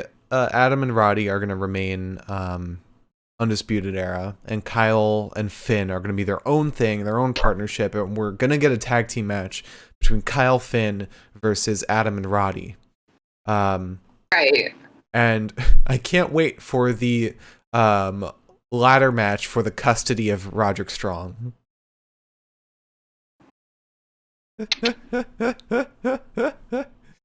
Stop. Roddy Strip stood there too, and he was like, it's sort of like when a mother and a father are standing there like after divorce, because I wouldn't know it. Actually, this never happened to me. But I come from a broken home, but they never did that to me. That would be really mean. But it just felt like in like divorce like movies where they're just like, who do you want to live with? And Roddy's like looking at Adam and looking at Kyle, and he's like, Bobby? Unless this starts Kyle's transfer to the main roster. Or Adams. No, I feel like if it's Adams, they wouldn't have turned him heel again, because he was on the verge of being a face. And normally, I don't think like this is the start to a big storyline for Adam. Okay, so I really have to pee, but I do want to say this real quick, and then we can jump back into the conversation when I come back, but I need to say this now or whatever. I don't think that this is a start to Kyle main roster. I think what this is the start of is gearing Kyle towards the main roster, because I think they realized, oh fuck, we have like a real powerhouse of a guy here. Yeah. You know? Now, I have other things to say about this, but I do really need to pee, so give me 5 seconds. Okay, and we're 3.5 hours into the podcast, just so you know. Oh, stop it. Alright, so how's everyone doing tonight? Hope everyone's relaxing at 1 a.m. We never anticipate for these things to go very long, but I don't think Liz is working tomorrow. I'm definitely not working. I will be streaming tomorrow, so still no reason to get up early. And Liz is out of paragraphs to read. Harry, you're dying right now? Why are you dying? Oh, gotcha. Yeah. I'm sleepy too. Very late. Very late. But that was the last match of the night, and we have a couple more questions to answer. And then we have the bests of the night to get to, and that will be the wrap-up of the podcast. But I appreciate you and everyone else who's stuck around. I don't know if it's just you who stuck around, or if there's others who are kind of just lurking right now. But thank you all for tuning in, and for all the bits you've donated, allowing us to hear as much of that Finn Balor fanfiction as possible. Maybe we'll get in some more before the night is over, but we'll see. Oh, but this was a fantastic show. Harry, if you, because I'm pretty sure you weren't watching this, if you have the time, definitely go back and watch this takeover, because it is fucking amazing. It's on WWE Network, so you'll be able to go and watch it. And she's back. Okay. So, last thing I have to say, if you want to jump into Best of the Nights, the last thing I have to say here is just that I think Bobby has to come back solely because, no, and hear me out. Solely because having a stable only works when there's another stable. And what I mean by that specifically is, and I know you're going to say, well, Retribution has never fought Hurt Business, or hasn't fought Hurt Business in a while. It's the threat. Okay? And now that we have Pat McAfee, who's probably coming back soon,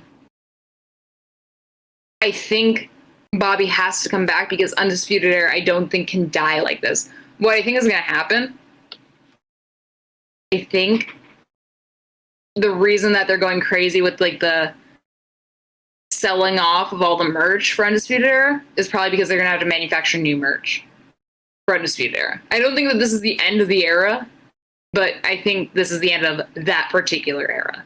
You see? I disagree. Because hey, can you let me have 5 seconds here, like just trying? There is another stable, and it's Legado. And Legato's turning face with their feud with Karrion Kross. I'll show you a face turn. Their whole purpose with this feud with Karrion Kross, who's that? Oh, that's you and me. It just came up on my phone. Aw. Anyway, away from that gay shit. It's so cute. Karrion is supposed to get Legado into kind of the mid-card scene, because right now they're not even really in the mid-card scene. They're kind of in the low-card, like the 205 Live scene. They're going to be brought into the mid-card or even main card with Karrion, and maybe bring them more on the face side, kind of like how Undisputed Era was when they were feuding with the brand. We have seen Bobby occasionally, so I don't think it's even going to be a matter of Bobby coming back. It's just a matter of if they want to show Bobby or not. What do you mean? We've seen Bobby in promos. Like this past week, he was in a promo with them. Right. And it also depends on who he sides with, whether he sides with Adam or Kyle. I think he's going to side with Adam, and Roddy is going to side with Kyle. But I hope not. And Finn's gonna be like, just keep me the fuck out of this mess. Actually, I do feel like Finn's just gonna be like, I genuinely don't want to be part of this. Yeah. But that is our show, or that's the takeover show. we still have a little bit of our show left. Liz, would you like to answer some questions? I do. All right. I have one good one right here. What is the best... Do we want to exhaust all of them right now? Yeah, we can go through all of them. There's not much left anyway. What is the best wrestling move to use during sexy time? I think a very obvious one. Dropkick. What? What? What'd you say? Dropkick? Dropkick. Yeah. I was gonna say German suplex, but also figure eight. I guess maybe. Super kick. Yeah. I mean, if you're chin thatch or the ankle lock, I'll take that one. Oh, you know what? A power bomb. Oh yeah. A power bomb will be fantastic because you've got the genitals in your... power bomb. What? A sit-out power bomb. Yeah, I assume most power bombs are sit-out power bombs anyway. There. But with the power bomb, you've got the genitals in your face already, and then you slam them down to get them into bed. Okay. I mean, on a serious note, I feel like... What was it? It was something that... Oh, Finn had the figure 4 submission hold in. Mm-hmm. But, like, he was using his hands. Or I guess you could call it a knee crusher or something like that. Yeah. And, like, Pete was, like, crotch to ass with Finn. Mm-hmm. I was like, that's actually, like, kind of sexy. Like, you've got a point. Also, if you're a bit eager, spear. Ooh, yeah. Spear them right into bed. All right, yeah. And lastly, Carrefour to clutch, if you're into that.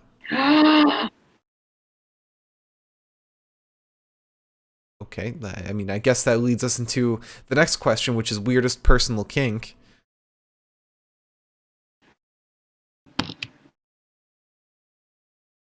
What's your weirdest personal kink, Mark?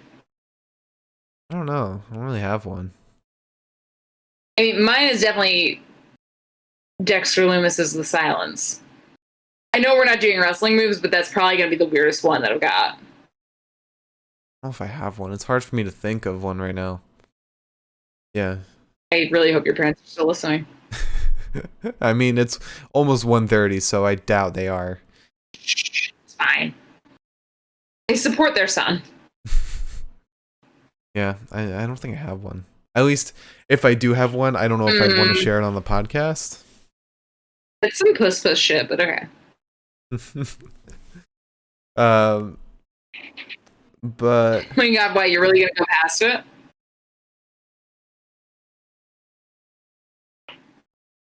I wanted to skip over this question in general. Like, I didn't want to answer this. You sent it to me, so you clearly didn't want to skip it that badly. Look, I will reveal my personal kink. If we can get 10 subs, I'll answer my own personal kink. Alright, I'll remember that. Let's see it. Next, how many marks does it take to screw in a light bulb? I believe that was spelled light bolt. Light bolt. And this question was asked specifically by Harry, I believe. I still have one more after this, but it takes 4. We got 1 screwing the light bulb in. We got 1 questioning whether the light bulb is going to work or not, and if it's a safety hazard. We have another trying to figure out the directions to screw the light bulb in, and we got a 4th trying to find out if the wattage is going to blow the fuse. Thank you. I would say 5, because one needs to hold up the other one to reach the light bulb. True, one's got to spot the other one. Yeah. If it's Liz, you just got to give me 1 White Claw and I'm up there. I don't care if there's exposed wires. I'll rip that shit off the fucking ceiling. I'll shove the light bulb in. I'll put the case back on. All right. Do you have any more questions? What is your pettiest deal breakers when it comes to dating? I've gotten easy because I've actually ended a relationship because of this. Oh, I've got a couple. Mine Well, one's probably not petty, but mine is having a bad laugh. yeah, you've told me about this one. That always stresses me out, honestly. I dated someone who had an awful laugh that sounded like their genuine laugh sounded like a very fake laugh. It sounded forced, and as somebody who tries to be like very funny, it got to me. It really got to me. This is absolutely the plot of a Seinfeld episode. Yeah. But that said, mine are political views, which I got stressed on that first day when I asked you about yours, or being a Manchester United fan, or a Boston Red Sox fan, or a Patriots fan. But to be fair, that also just means that you're probably a racist, so. Sports are very important to me, and I will be watching sports constantly. And even like when Mark like brags about some shit that the Mets do, even though like it's just like a rivalry because we're in the same city, that still just kind of gets on my fucking like gears. Mm-hmm. So if I were to be, I mean, to be fair, if I were dating a Red Sox fan, the relationship probably wouldn't have lasted because I probably would have roasted the piss out of them last season, and they would not have been my significant other anymore. Danny just said Mets have done something to brag about. I mean, like, in a sense. Wow. I got Francisco Lindor, and that was about it. Also, Harry. And they'll win the first 2 months of their games this coming season, and then they'll be the Mets. Harry also said, Mark's really out here, like, I'm too funny. She laughed weird all the time. To be fair, I would rather have somebody, like, if I make a joke, I would rather them say that's not funny than have it sound like their laugh is forced. I would never laugh at something of yours I don't think is funny, so. And that's why I'm dating you. Oh, can we let's discuss what we think our best features are in a relationship, like our best qualities as a significant other, and what our significant other's best qualities are. That's my question. We're already almost 4 hours into this podcast. I'm submitting it. It is 1:30 in the morning. I'm submitting it. I've submitted it. Can we get through everyone else's questions first? We did. We did? That's everyone's? That's everyone. All right. The chat's saying more. All right, so let's go. You start. Okay. I think my best quality is that I don't bullshit, and I'll tell you if you're being fucking stupid. Like, I don't let bitches entertain me. I think Mark's best feature as a significant other is that he's very understanding and he's very easy to talk to and helps me as a person who gets very much on edge almost all the time. He's very helpful in the sense that he talks me off ledges at least as often as he can, and when I tell him that he's not doing the thing right, then he fixes it and helps talk me off the ledge more effectively, which is a conversation we've had multiple times. Yeah. I mean, you have it nailed into your head enough. I think my best feature is I guess my dry sense of humor, which you hate. You hate my dry sense of humor. I never know when you're fucking joking. That's what I love about it. My mom says the same thing. She's like, I can never tell when you're making a joke. Also, how combined laid back but also take charge I am.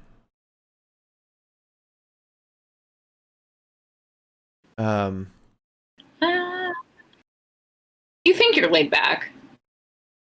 Well, I'm laid back in most senses. If we're talking about how clean the apartment is, I am not laid back.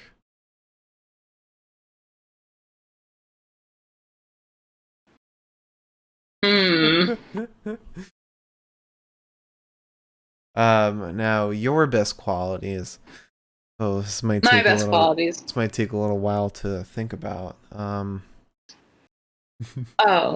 it almost sounded like a compliment.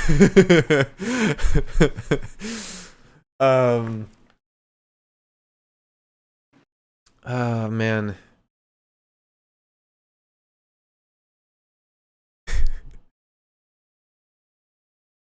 Don't give me that face.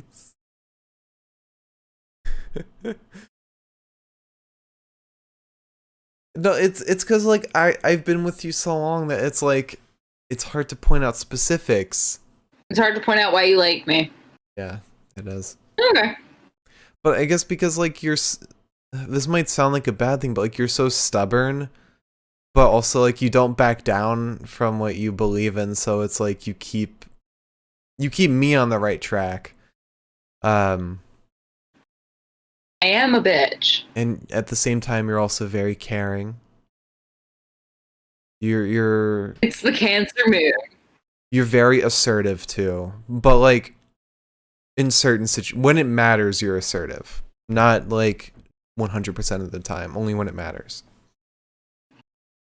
I'll take it. Like if there needs to be a phone call that needs to be made, you'll be assertive in that.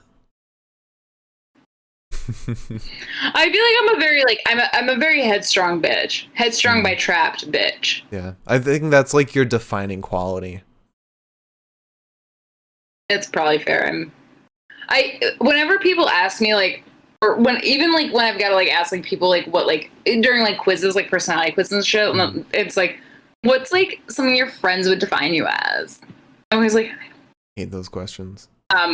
But whenever like I ask like other people, they're like it's either loyalty or stubbornness. Mm. And I take both of those as a fucking compliment. Obviously, loyalty is a compliment, but Oh yeah, loyalty too. For you. I'm a loyal little bitch.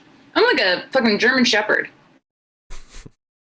I'll follow you into war. I'll probably be barking at the wrong people sometimes, but I'll follow you into war. You'll be sniffing at things that aren't bombs. Yeah, no, I might have a tendency to be a little aggressive in situations that I shouldn't be. But it's only because I love Marcus. And when people do things that I'm like, that's not right for Mark, then I get mad at them. Yeah. Which is the reason why I've been mad at Mark's friends multiple times. Not friends that are watching this, just in case you're wondering. But I've been mad at Mark's friends before, and I'm just like, Mark's like, no, I'm fine. And I'm like, no, you aren't. And you're mad still. To some, this might sound like an insult, but you're never boring. There's always something exciting. Like you're never stagnant. I feel like the insulting version of that is it's never a dull moment. That's the insulting version of that. Yeah. Never boring is fine. Mm-hmm. I'd fucking kill myself if it was boring. The thing I always say to people is that it's like, I'm happy to be either hated or loved by people, but if anyone's ever indifferent to me, yeah, that's not interesting. I don't care for that shit whatsoever. I'd rather you like use a fucking slur against me than be indifferent to Elizabeth.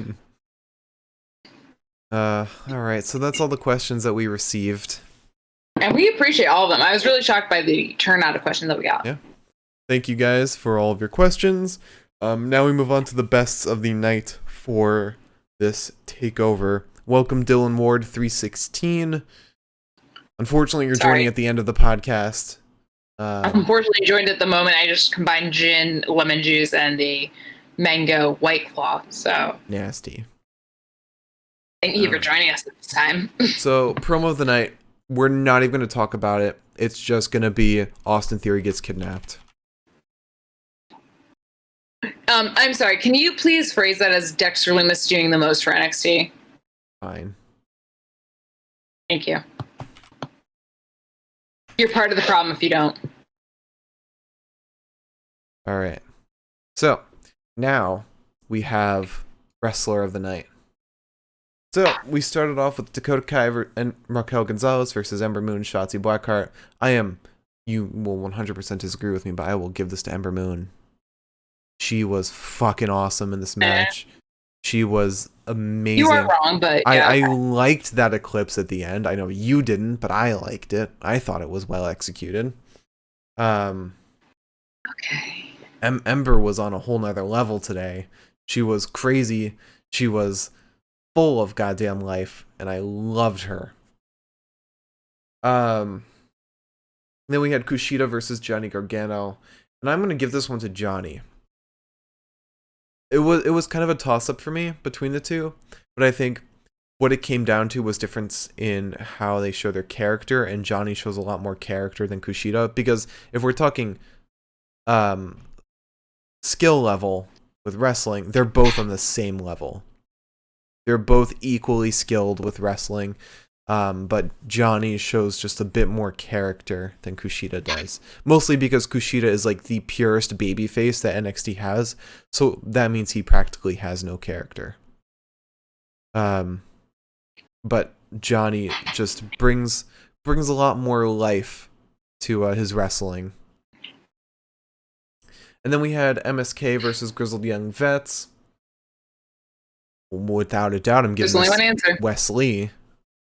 Yeah. Wes just landing on his feet constantly, no matter what move he does, was insane. But the fact that he was like on a whole nother level. When Nash Carter said that they had a lot of stuff in the bag for today, I thought that just meant for Nash. But no, that was Wes talking through Nash Carter's account. Like, to be totally fair, they are connected in terms of soul, and therefore, if one says one thing, the other said two. Fair. So not only that, like not only him landing on his feet, but also the fact that Wesley had back pain through it. I have had the worst back pain of my entire life because I have fucking sciatica. And if I'm not laying on my acupressure mat, which is gently folded up over there, as you can see, if I'm not laying on my acupressure mat when my sciatica kicks in, I'm not doing anything. Nobody can talk to me. Nobody can interact with me. I can't do shit besides lay flat on the ground. Mm-hmm. So to watch a man go, oh, my fucking back, and still doing all that shit, I was like, I get it. I'm useless, but thank you. Oh my god. But Wes was on like a whole nother level. He was absolutely insane. And normally, every match we've seen with MSK, I would pick Nash Carter. But like today, Wesley just kicked his shit into gear, and God, was he good.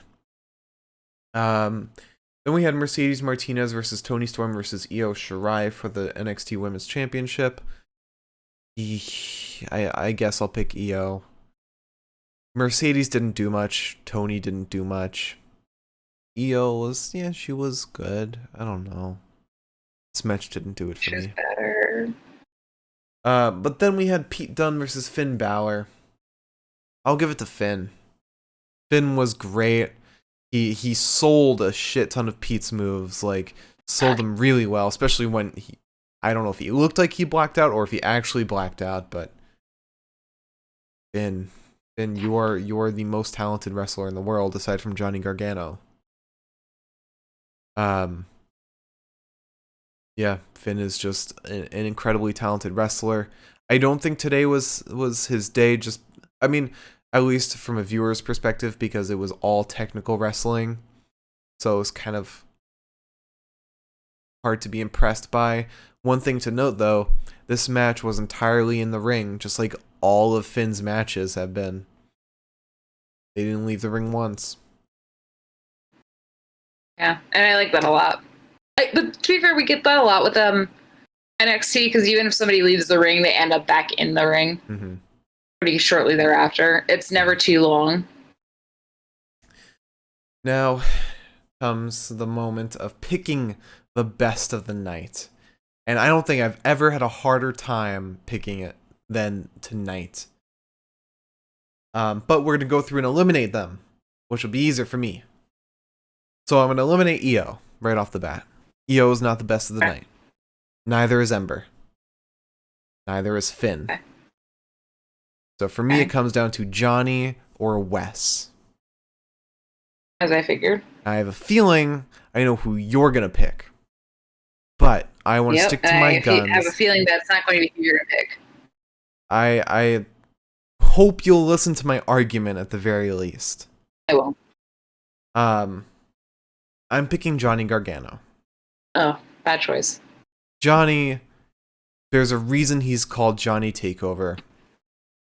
And it's because he absolutely pops up during any takeover that happens. He is an incredible wrestler. And the fact that he was able to match Kushida's technical wrestling, when he normally doesn't do a lot of technical wrestling, that shows how versatile he is as a wrestler. And he can still pull off his high-flying shit that he does on a normal basis. And he always does it while maintaining his heel, goofy persona, which he did today. I have so much love for Johnny.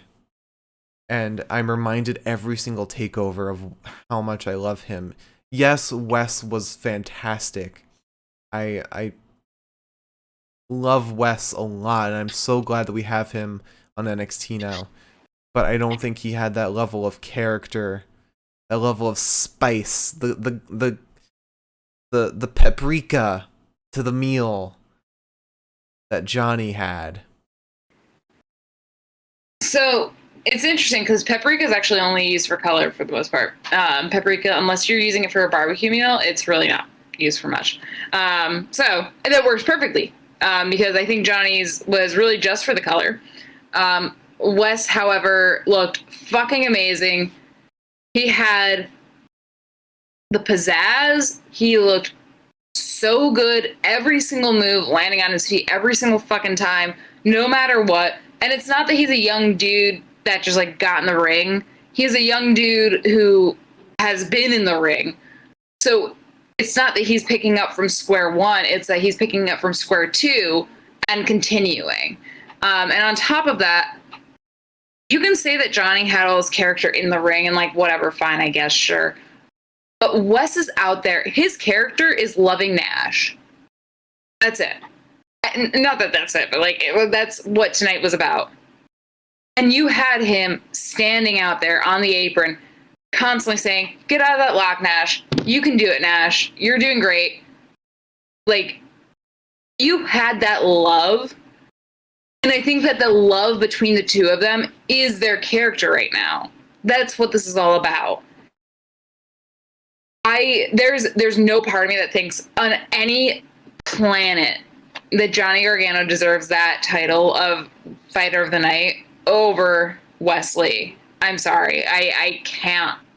I'm not going to, and I can't believe that that would be the case. I think he was amazing. I want to dispute you. You can, but I'm not going to agree with you. Wes was just used for hot tags today. He was just used after Nash was being beaten up a lot in the ring. Wes was brought in to land some fast hits to bring up momentum, and which is fun and impressive, especially coming from Wes, who is a very impressive wrestler. But when, like you said, his character was showing, but with his love for Nash, that was when he was sitting on the sidelines and he didn't have to juggle between wrestling and his character. Johnny does it in a singles match when he has no breaks. He has to do both at once. Right, so Johnny has to show his character during the match because he's got no other option, whereas Wes has the option to show it or not show it during the match, which I still think that Wes showed his character during that match because Wes fucking had so many moments of just sacrificing himself and sacrificing himself to assist Nash, who had more than sacrificed himself in the beginning of this fucking match. It's hard for me to ever simply sit here and say, well, Wes was only used for hot tags when, one, I only learned that fucking term today, and two, that has never bothered me in any situation prior. Three, how are we comparing the way somebody was used for tags when it's against a match where there were no tags because it was a singles match. That doesn't seem fair. Like, maybe Johnny would have been used for hot tags if it were like Johnny and Austin versus Kushida and Dexter. Well, actually, because we have seen that tag team before, Austin is used for hot tag. Okay. I don't, there's no part of me that believes that Johnny did more and did better than Wesley. I can't imagine what you could say to me, and I'm trying to think of what you could say to me to make me feel that way, and I just can't think of it. I really liked Wesley tonight. I really did. I can guarantee if you try and point out, if we go back and try and look at clips of the matches, we will find more impressive stuff with what we've seen of Johnny than what we have seen of Wesley in that match. I don't think so, because I mean, I'm looking at the notes, and all I remember from Johnny outside of like the really incredible, and I'm not trying to discount that match, the really incredible DDTs. I mean, outside of the DDTs and a couple of good super kicks and a lawn dart that almost killed Kushida, I can't think of much else that really defined the match for Johnny. Whereas with Wes, it was, you know, the corkscrew springboard and fucking the diving out onto people and landing on his feet, and the fucking drop kicks and landing on his feet. And on top of that, it's like the assists and all together, the fucking, like, I mean, the neck breaker at the end. It's, I mean, he was lifted up into a powerbomb and somehow managed to turn that in his small physique, managed to turn that into a face buster on the massive fucking Zach Gibson. Ooh, okay, I mean, he's not like wide, He's but not he is massive. tall. He's a huge dude. He's tall as shit. And Wesley is tiny in comparison. There was more to me that meant something as far as how Wesley handled the match tonight than Johnny. I would love to agree with you. I really would, because I do love Johnny. I can't. I think Wesley just looked so good tonight, and it frightens me because I feel like Wesley looks this good regularly, so I don't know what Wesley on a good day looks like. I think this was a good day for him. I think once we see him against Oni and Danny, they're not going to look so hot. I don't think you're right. I really don't. They're meant to lose that match. I hope you know that. And I mean, that fucking Poison Rana. Like, that Poison Rana looked fucking horrifying. That was a nasty fucking move. That's all I'm saying. I think you're just pointing out these notes because you paid more attention to this match, the Johnny Kushida match. That's not true. Because the Johnny Kushida match happened before this match. And the Johnny Kushida match was a lot of grappling and a lot of these like weird like float over fucking covers. And it was a really cool match to watch. If you're comparing notes, it was a really cool. You specifically said while we were watching that match, I can't take notes on this. Right. And then I said on top of that, I had much harder time concentrating on the Wesley Nash or the MSK GYV match because I just had to deal with the Johnny and Kushida match, and then finally, once we got to EO, Toni, and Mercedes, it was really hard for me to take notes because my head was still trying to like calculate everything else that had happened prior. So, well, I think we've reached a standstill, so we leave it up to chat now. We'll count up the votes from chat, whether they think it is Johnny Gargano or Wes Lee, who is the wrestler of the night. And while those votes come in, let's talk about the match of the night. So, we started off with Dakota Kai and Raquel Gonzalez versus Ember Moon, Shotzi, Blackheart. This was a great match to start off with. I thought this match was a banger. Just having Dakota showing up towards the end and kind of being beaten on by Ember and Shotzi, and having that evolution of her kind of being the weak link in the tag team to being a crucial member was great storytelling, and great performance from all four parties. It was just fantastic all around. There were a couple botches in there, but I mean, there wasn't a single match today that didn't have a botch. I will say that honestly, there wasn't a single one. Then we had Kushida versus Johnny Gargano. I fucking love this match. I don't think that the North American Championship is a mid-card title. It's not. You can't say that that's a mid-card title and have a match like this. Johnny is not a mid-card wrestler. He is a main-card wrestler, and Kushida no longer is a mid-card wrestler. This match was top tier. Like I said, one of my favorites now. It was pure wrestling, but also enough entertainment wrestling to keep it interesting throughout the whole thing without remaining stagnant. And then we had MSK versus Grizzled Young Vets. And I did love this match. But if I'm going to point out a quarrel with it, it's not with MSK, it's with Grizzled Young Vets. I don't know. I think they were a little uninteresting today. I didn't feel that way at all. I mean, we got James Drake looking as frustrated as we've ever seen him, and that's half the battle with Grizzly Young Vets is that James Drake gets all pissy, and Zach Gibson has to sit there and be like, "Hey, can you stop that?" That's fair. Like when there were a lot of pin attempts, it seemed to actually like affect the wrestlers and like actually matter when they kicked out. It wasn't just like they kicked out, okay, move on to the next one. Okay, let's keep going. And on top of that, James Drake got so frustrated with it that he ended up, remember, he pushed Nash Carter into Zach Gibson, who fell off the apron. Mm-hmm. Which I think was just indicative of like he's so frustrated that he's like, well, I don't fucking care what happens now. Yeah. Mm-hmm. I mean, yes, this was a fantastic match, and I think every match today actually was like main event quality, minus maybe one, but even then, in a regular episode, it would still be main event quality. I really did enjoy this match, and we starting off with a GYV promo, where they basically just turned them heel right before the match started. That just removed all hope from my body. Nash and Wes are an incredible team, and GYV are also a great team. But up next we have Mercedes Martinez versus Toni Storm versus Io Shirai.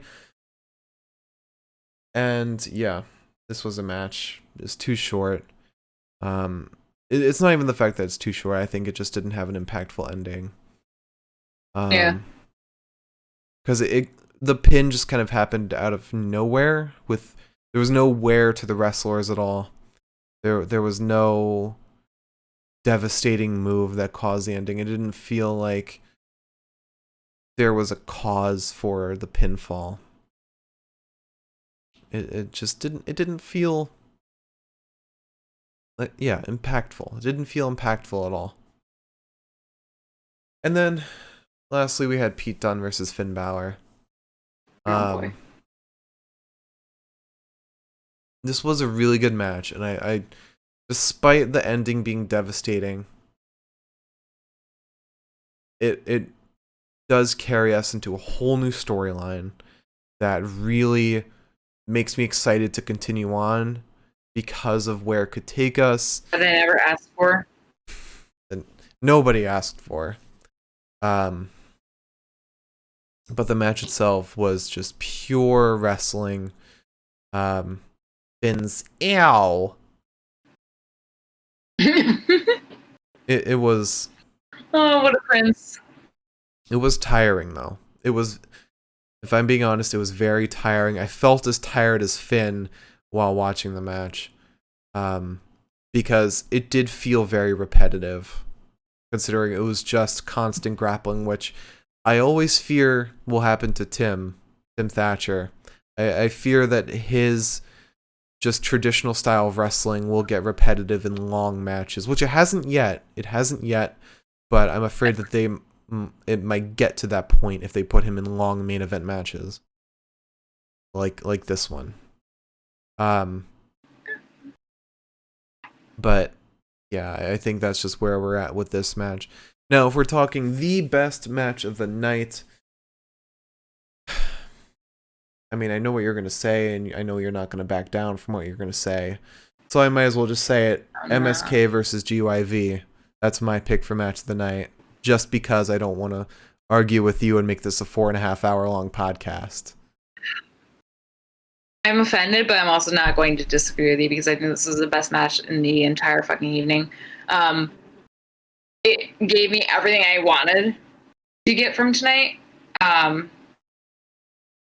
was really happy with it. I really was. I thought that tonight, this was what I hoped for, and this is what I got. And I can't. I was really just pleased with this shit. It looked so good. GYV had the same shit that they always have, which is the same tag team love that they've always had, minus Gibson stepping in a little bit on James Drake and being like, hey, can you not be psychopathic for like 5 seconds? And MSK, again, had the same just incredible chemistry. It is so exciting to watch them. It's so exciting to watch GYV too. And to put two people that I'm always excited to see in a match together against each other, fucking NXT knew what they were doing. Because I sat there and I was like, this is amazing! I was really happy with this match. I wouldn't have traded this match for anything else. Yeah, and because we have reached that point, I am just going to concede and give Wesley the win for Wrestler of the Night. Oh, thank you. Yeah, happy Valentine's Day. So, Babe! Liz, would you like to close out the show? You can tweet out the Wrestler and Match of the Night tonight.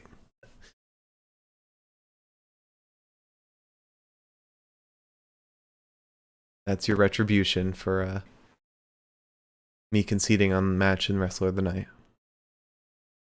I'm gonna ignore that. Anyways, so because my AirPods are about to die, if you tuned in tonight, thank you. We had a lot of you tuning in, and that was really awesome. We really appreciate it like, a ton. And especially thank you to everybody who submitted questions for horrible advice. We are so happy to bring you this podcast. It's so much fun for us, especially on NXT nights, especially when we get like multiple NXT nights in like the span of 2 weeks. So fun. But thank you so much for tuning in tonight. If you tune in tonight, if you did not tune in tonight, and you're watching this, thank you for tuning in the future. I don't know. Hopefully it's March now. I don't know. Or, you know, happy Elimination Chamber. Maybe you've watched that by now, if you're watching in the future. Please tune in on Monday. Oh. We have Elimination Chamber a week from today. I was going to say, please tune in on Monday because we got Raw, and then Wednesday we've got Smack. You want me to take Wednesday we have NXT. I'm just trying to do this quickly because my AirPods made the little noise that they make when they're dying. Wednesday we have NXT again, and Friday we have got SmackDown, but then a week from now we will have Elimination Chamber. Hopefully I've got more predictions correct because I need to be sober for work on the following day. But yeah, Elimination Chamber is like apparently right upon us.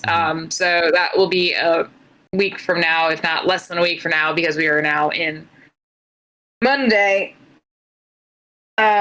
But yeah, please tune in to any of those podcasts in the future. It is fun. We are fun. I promise you.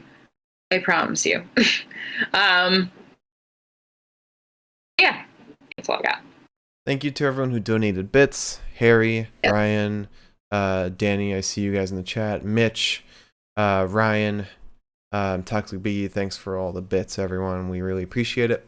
Liz really enjoyed reading out the Finn Balor fan fiction.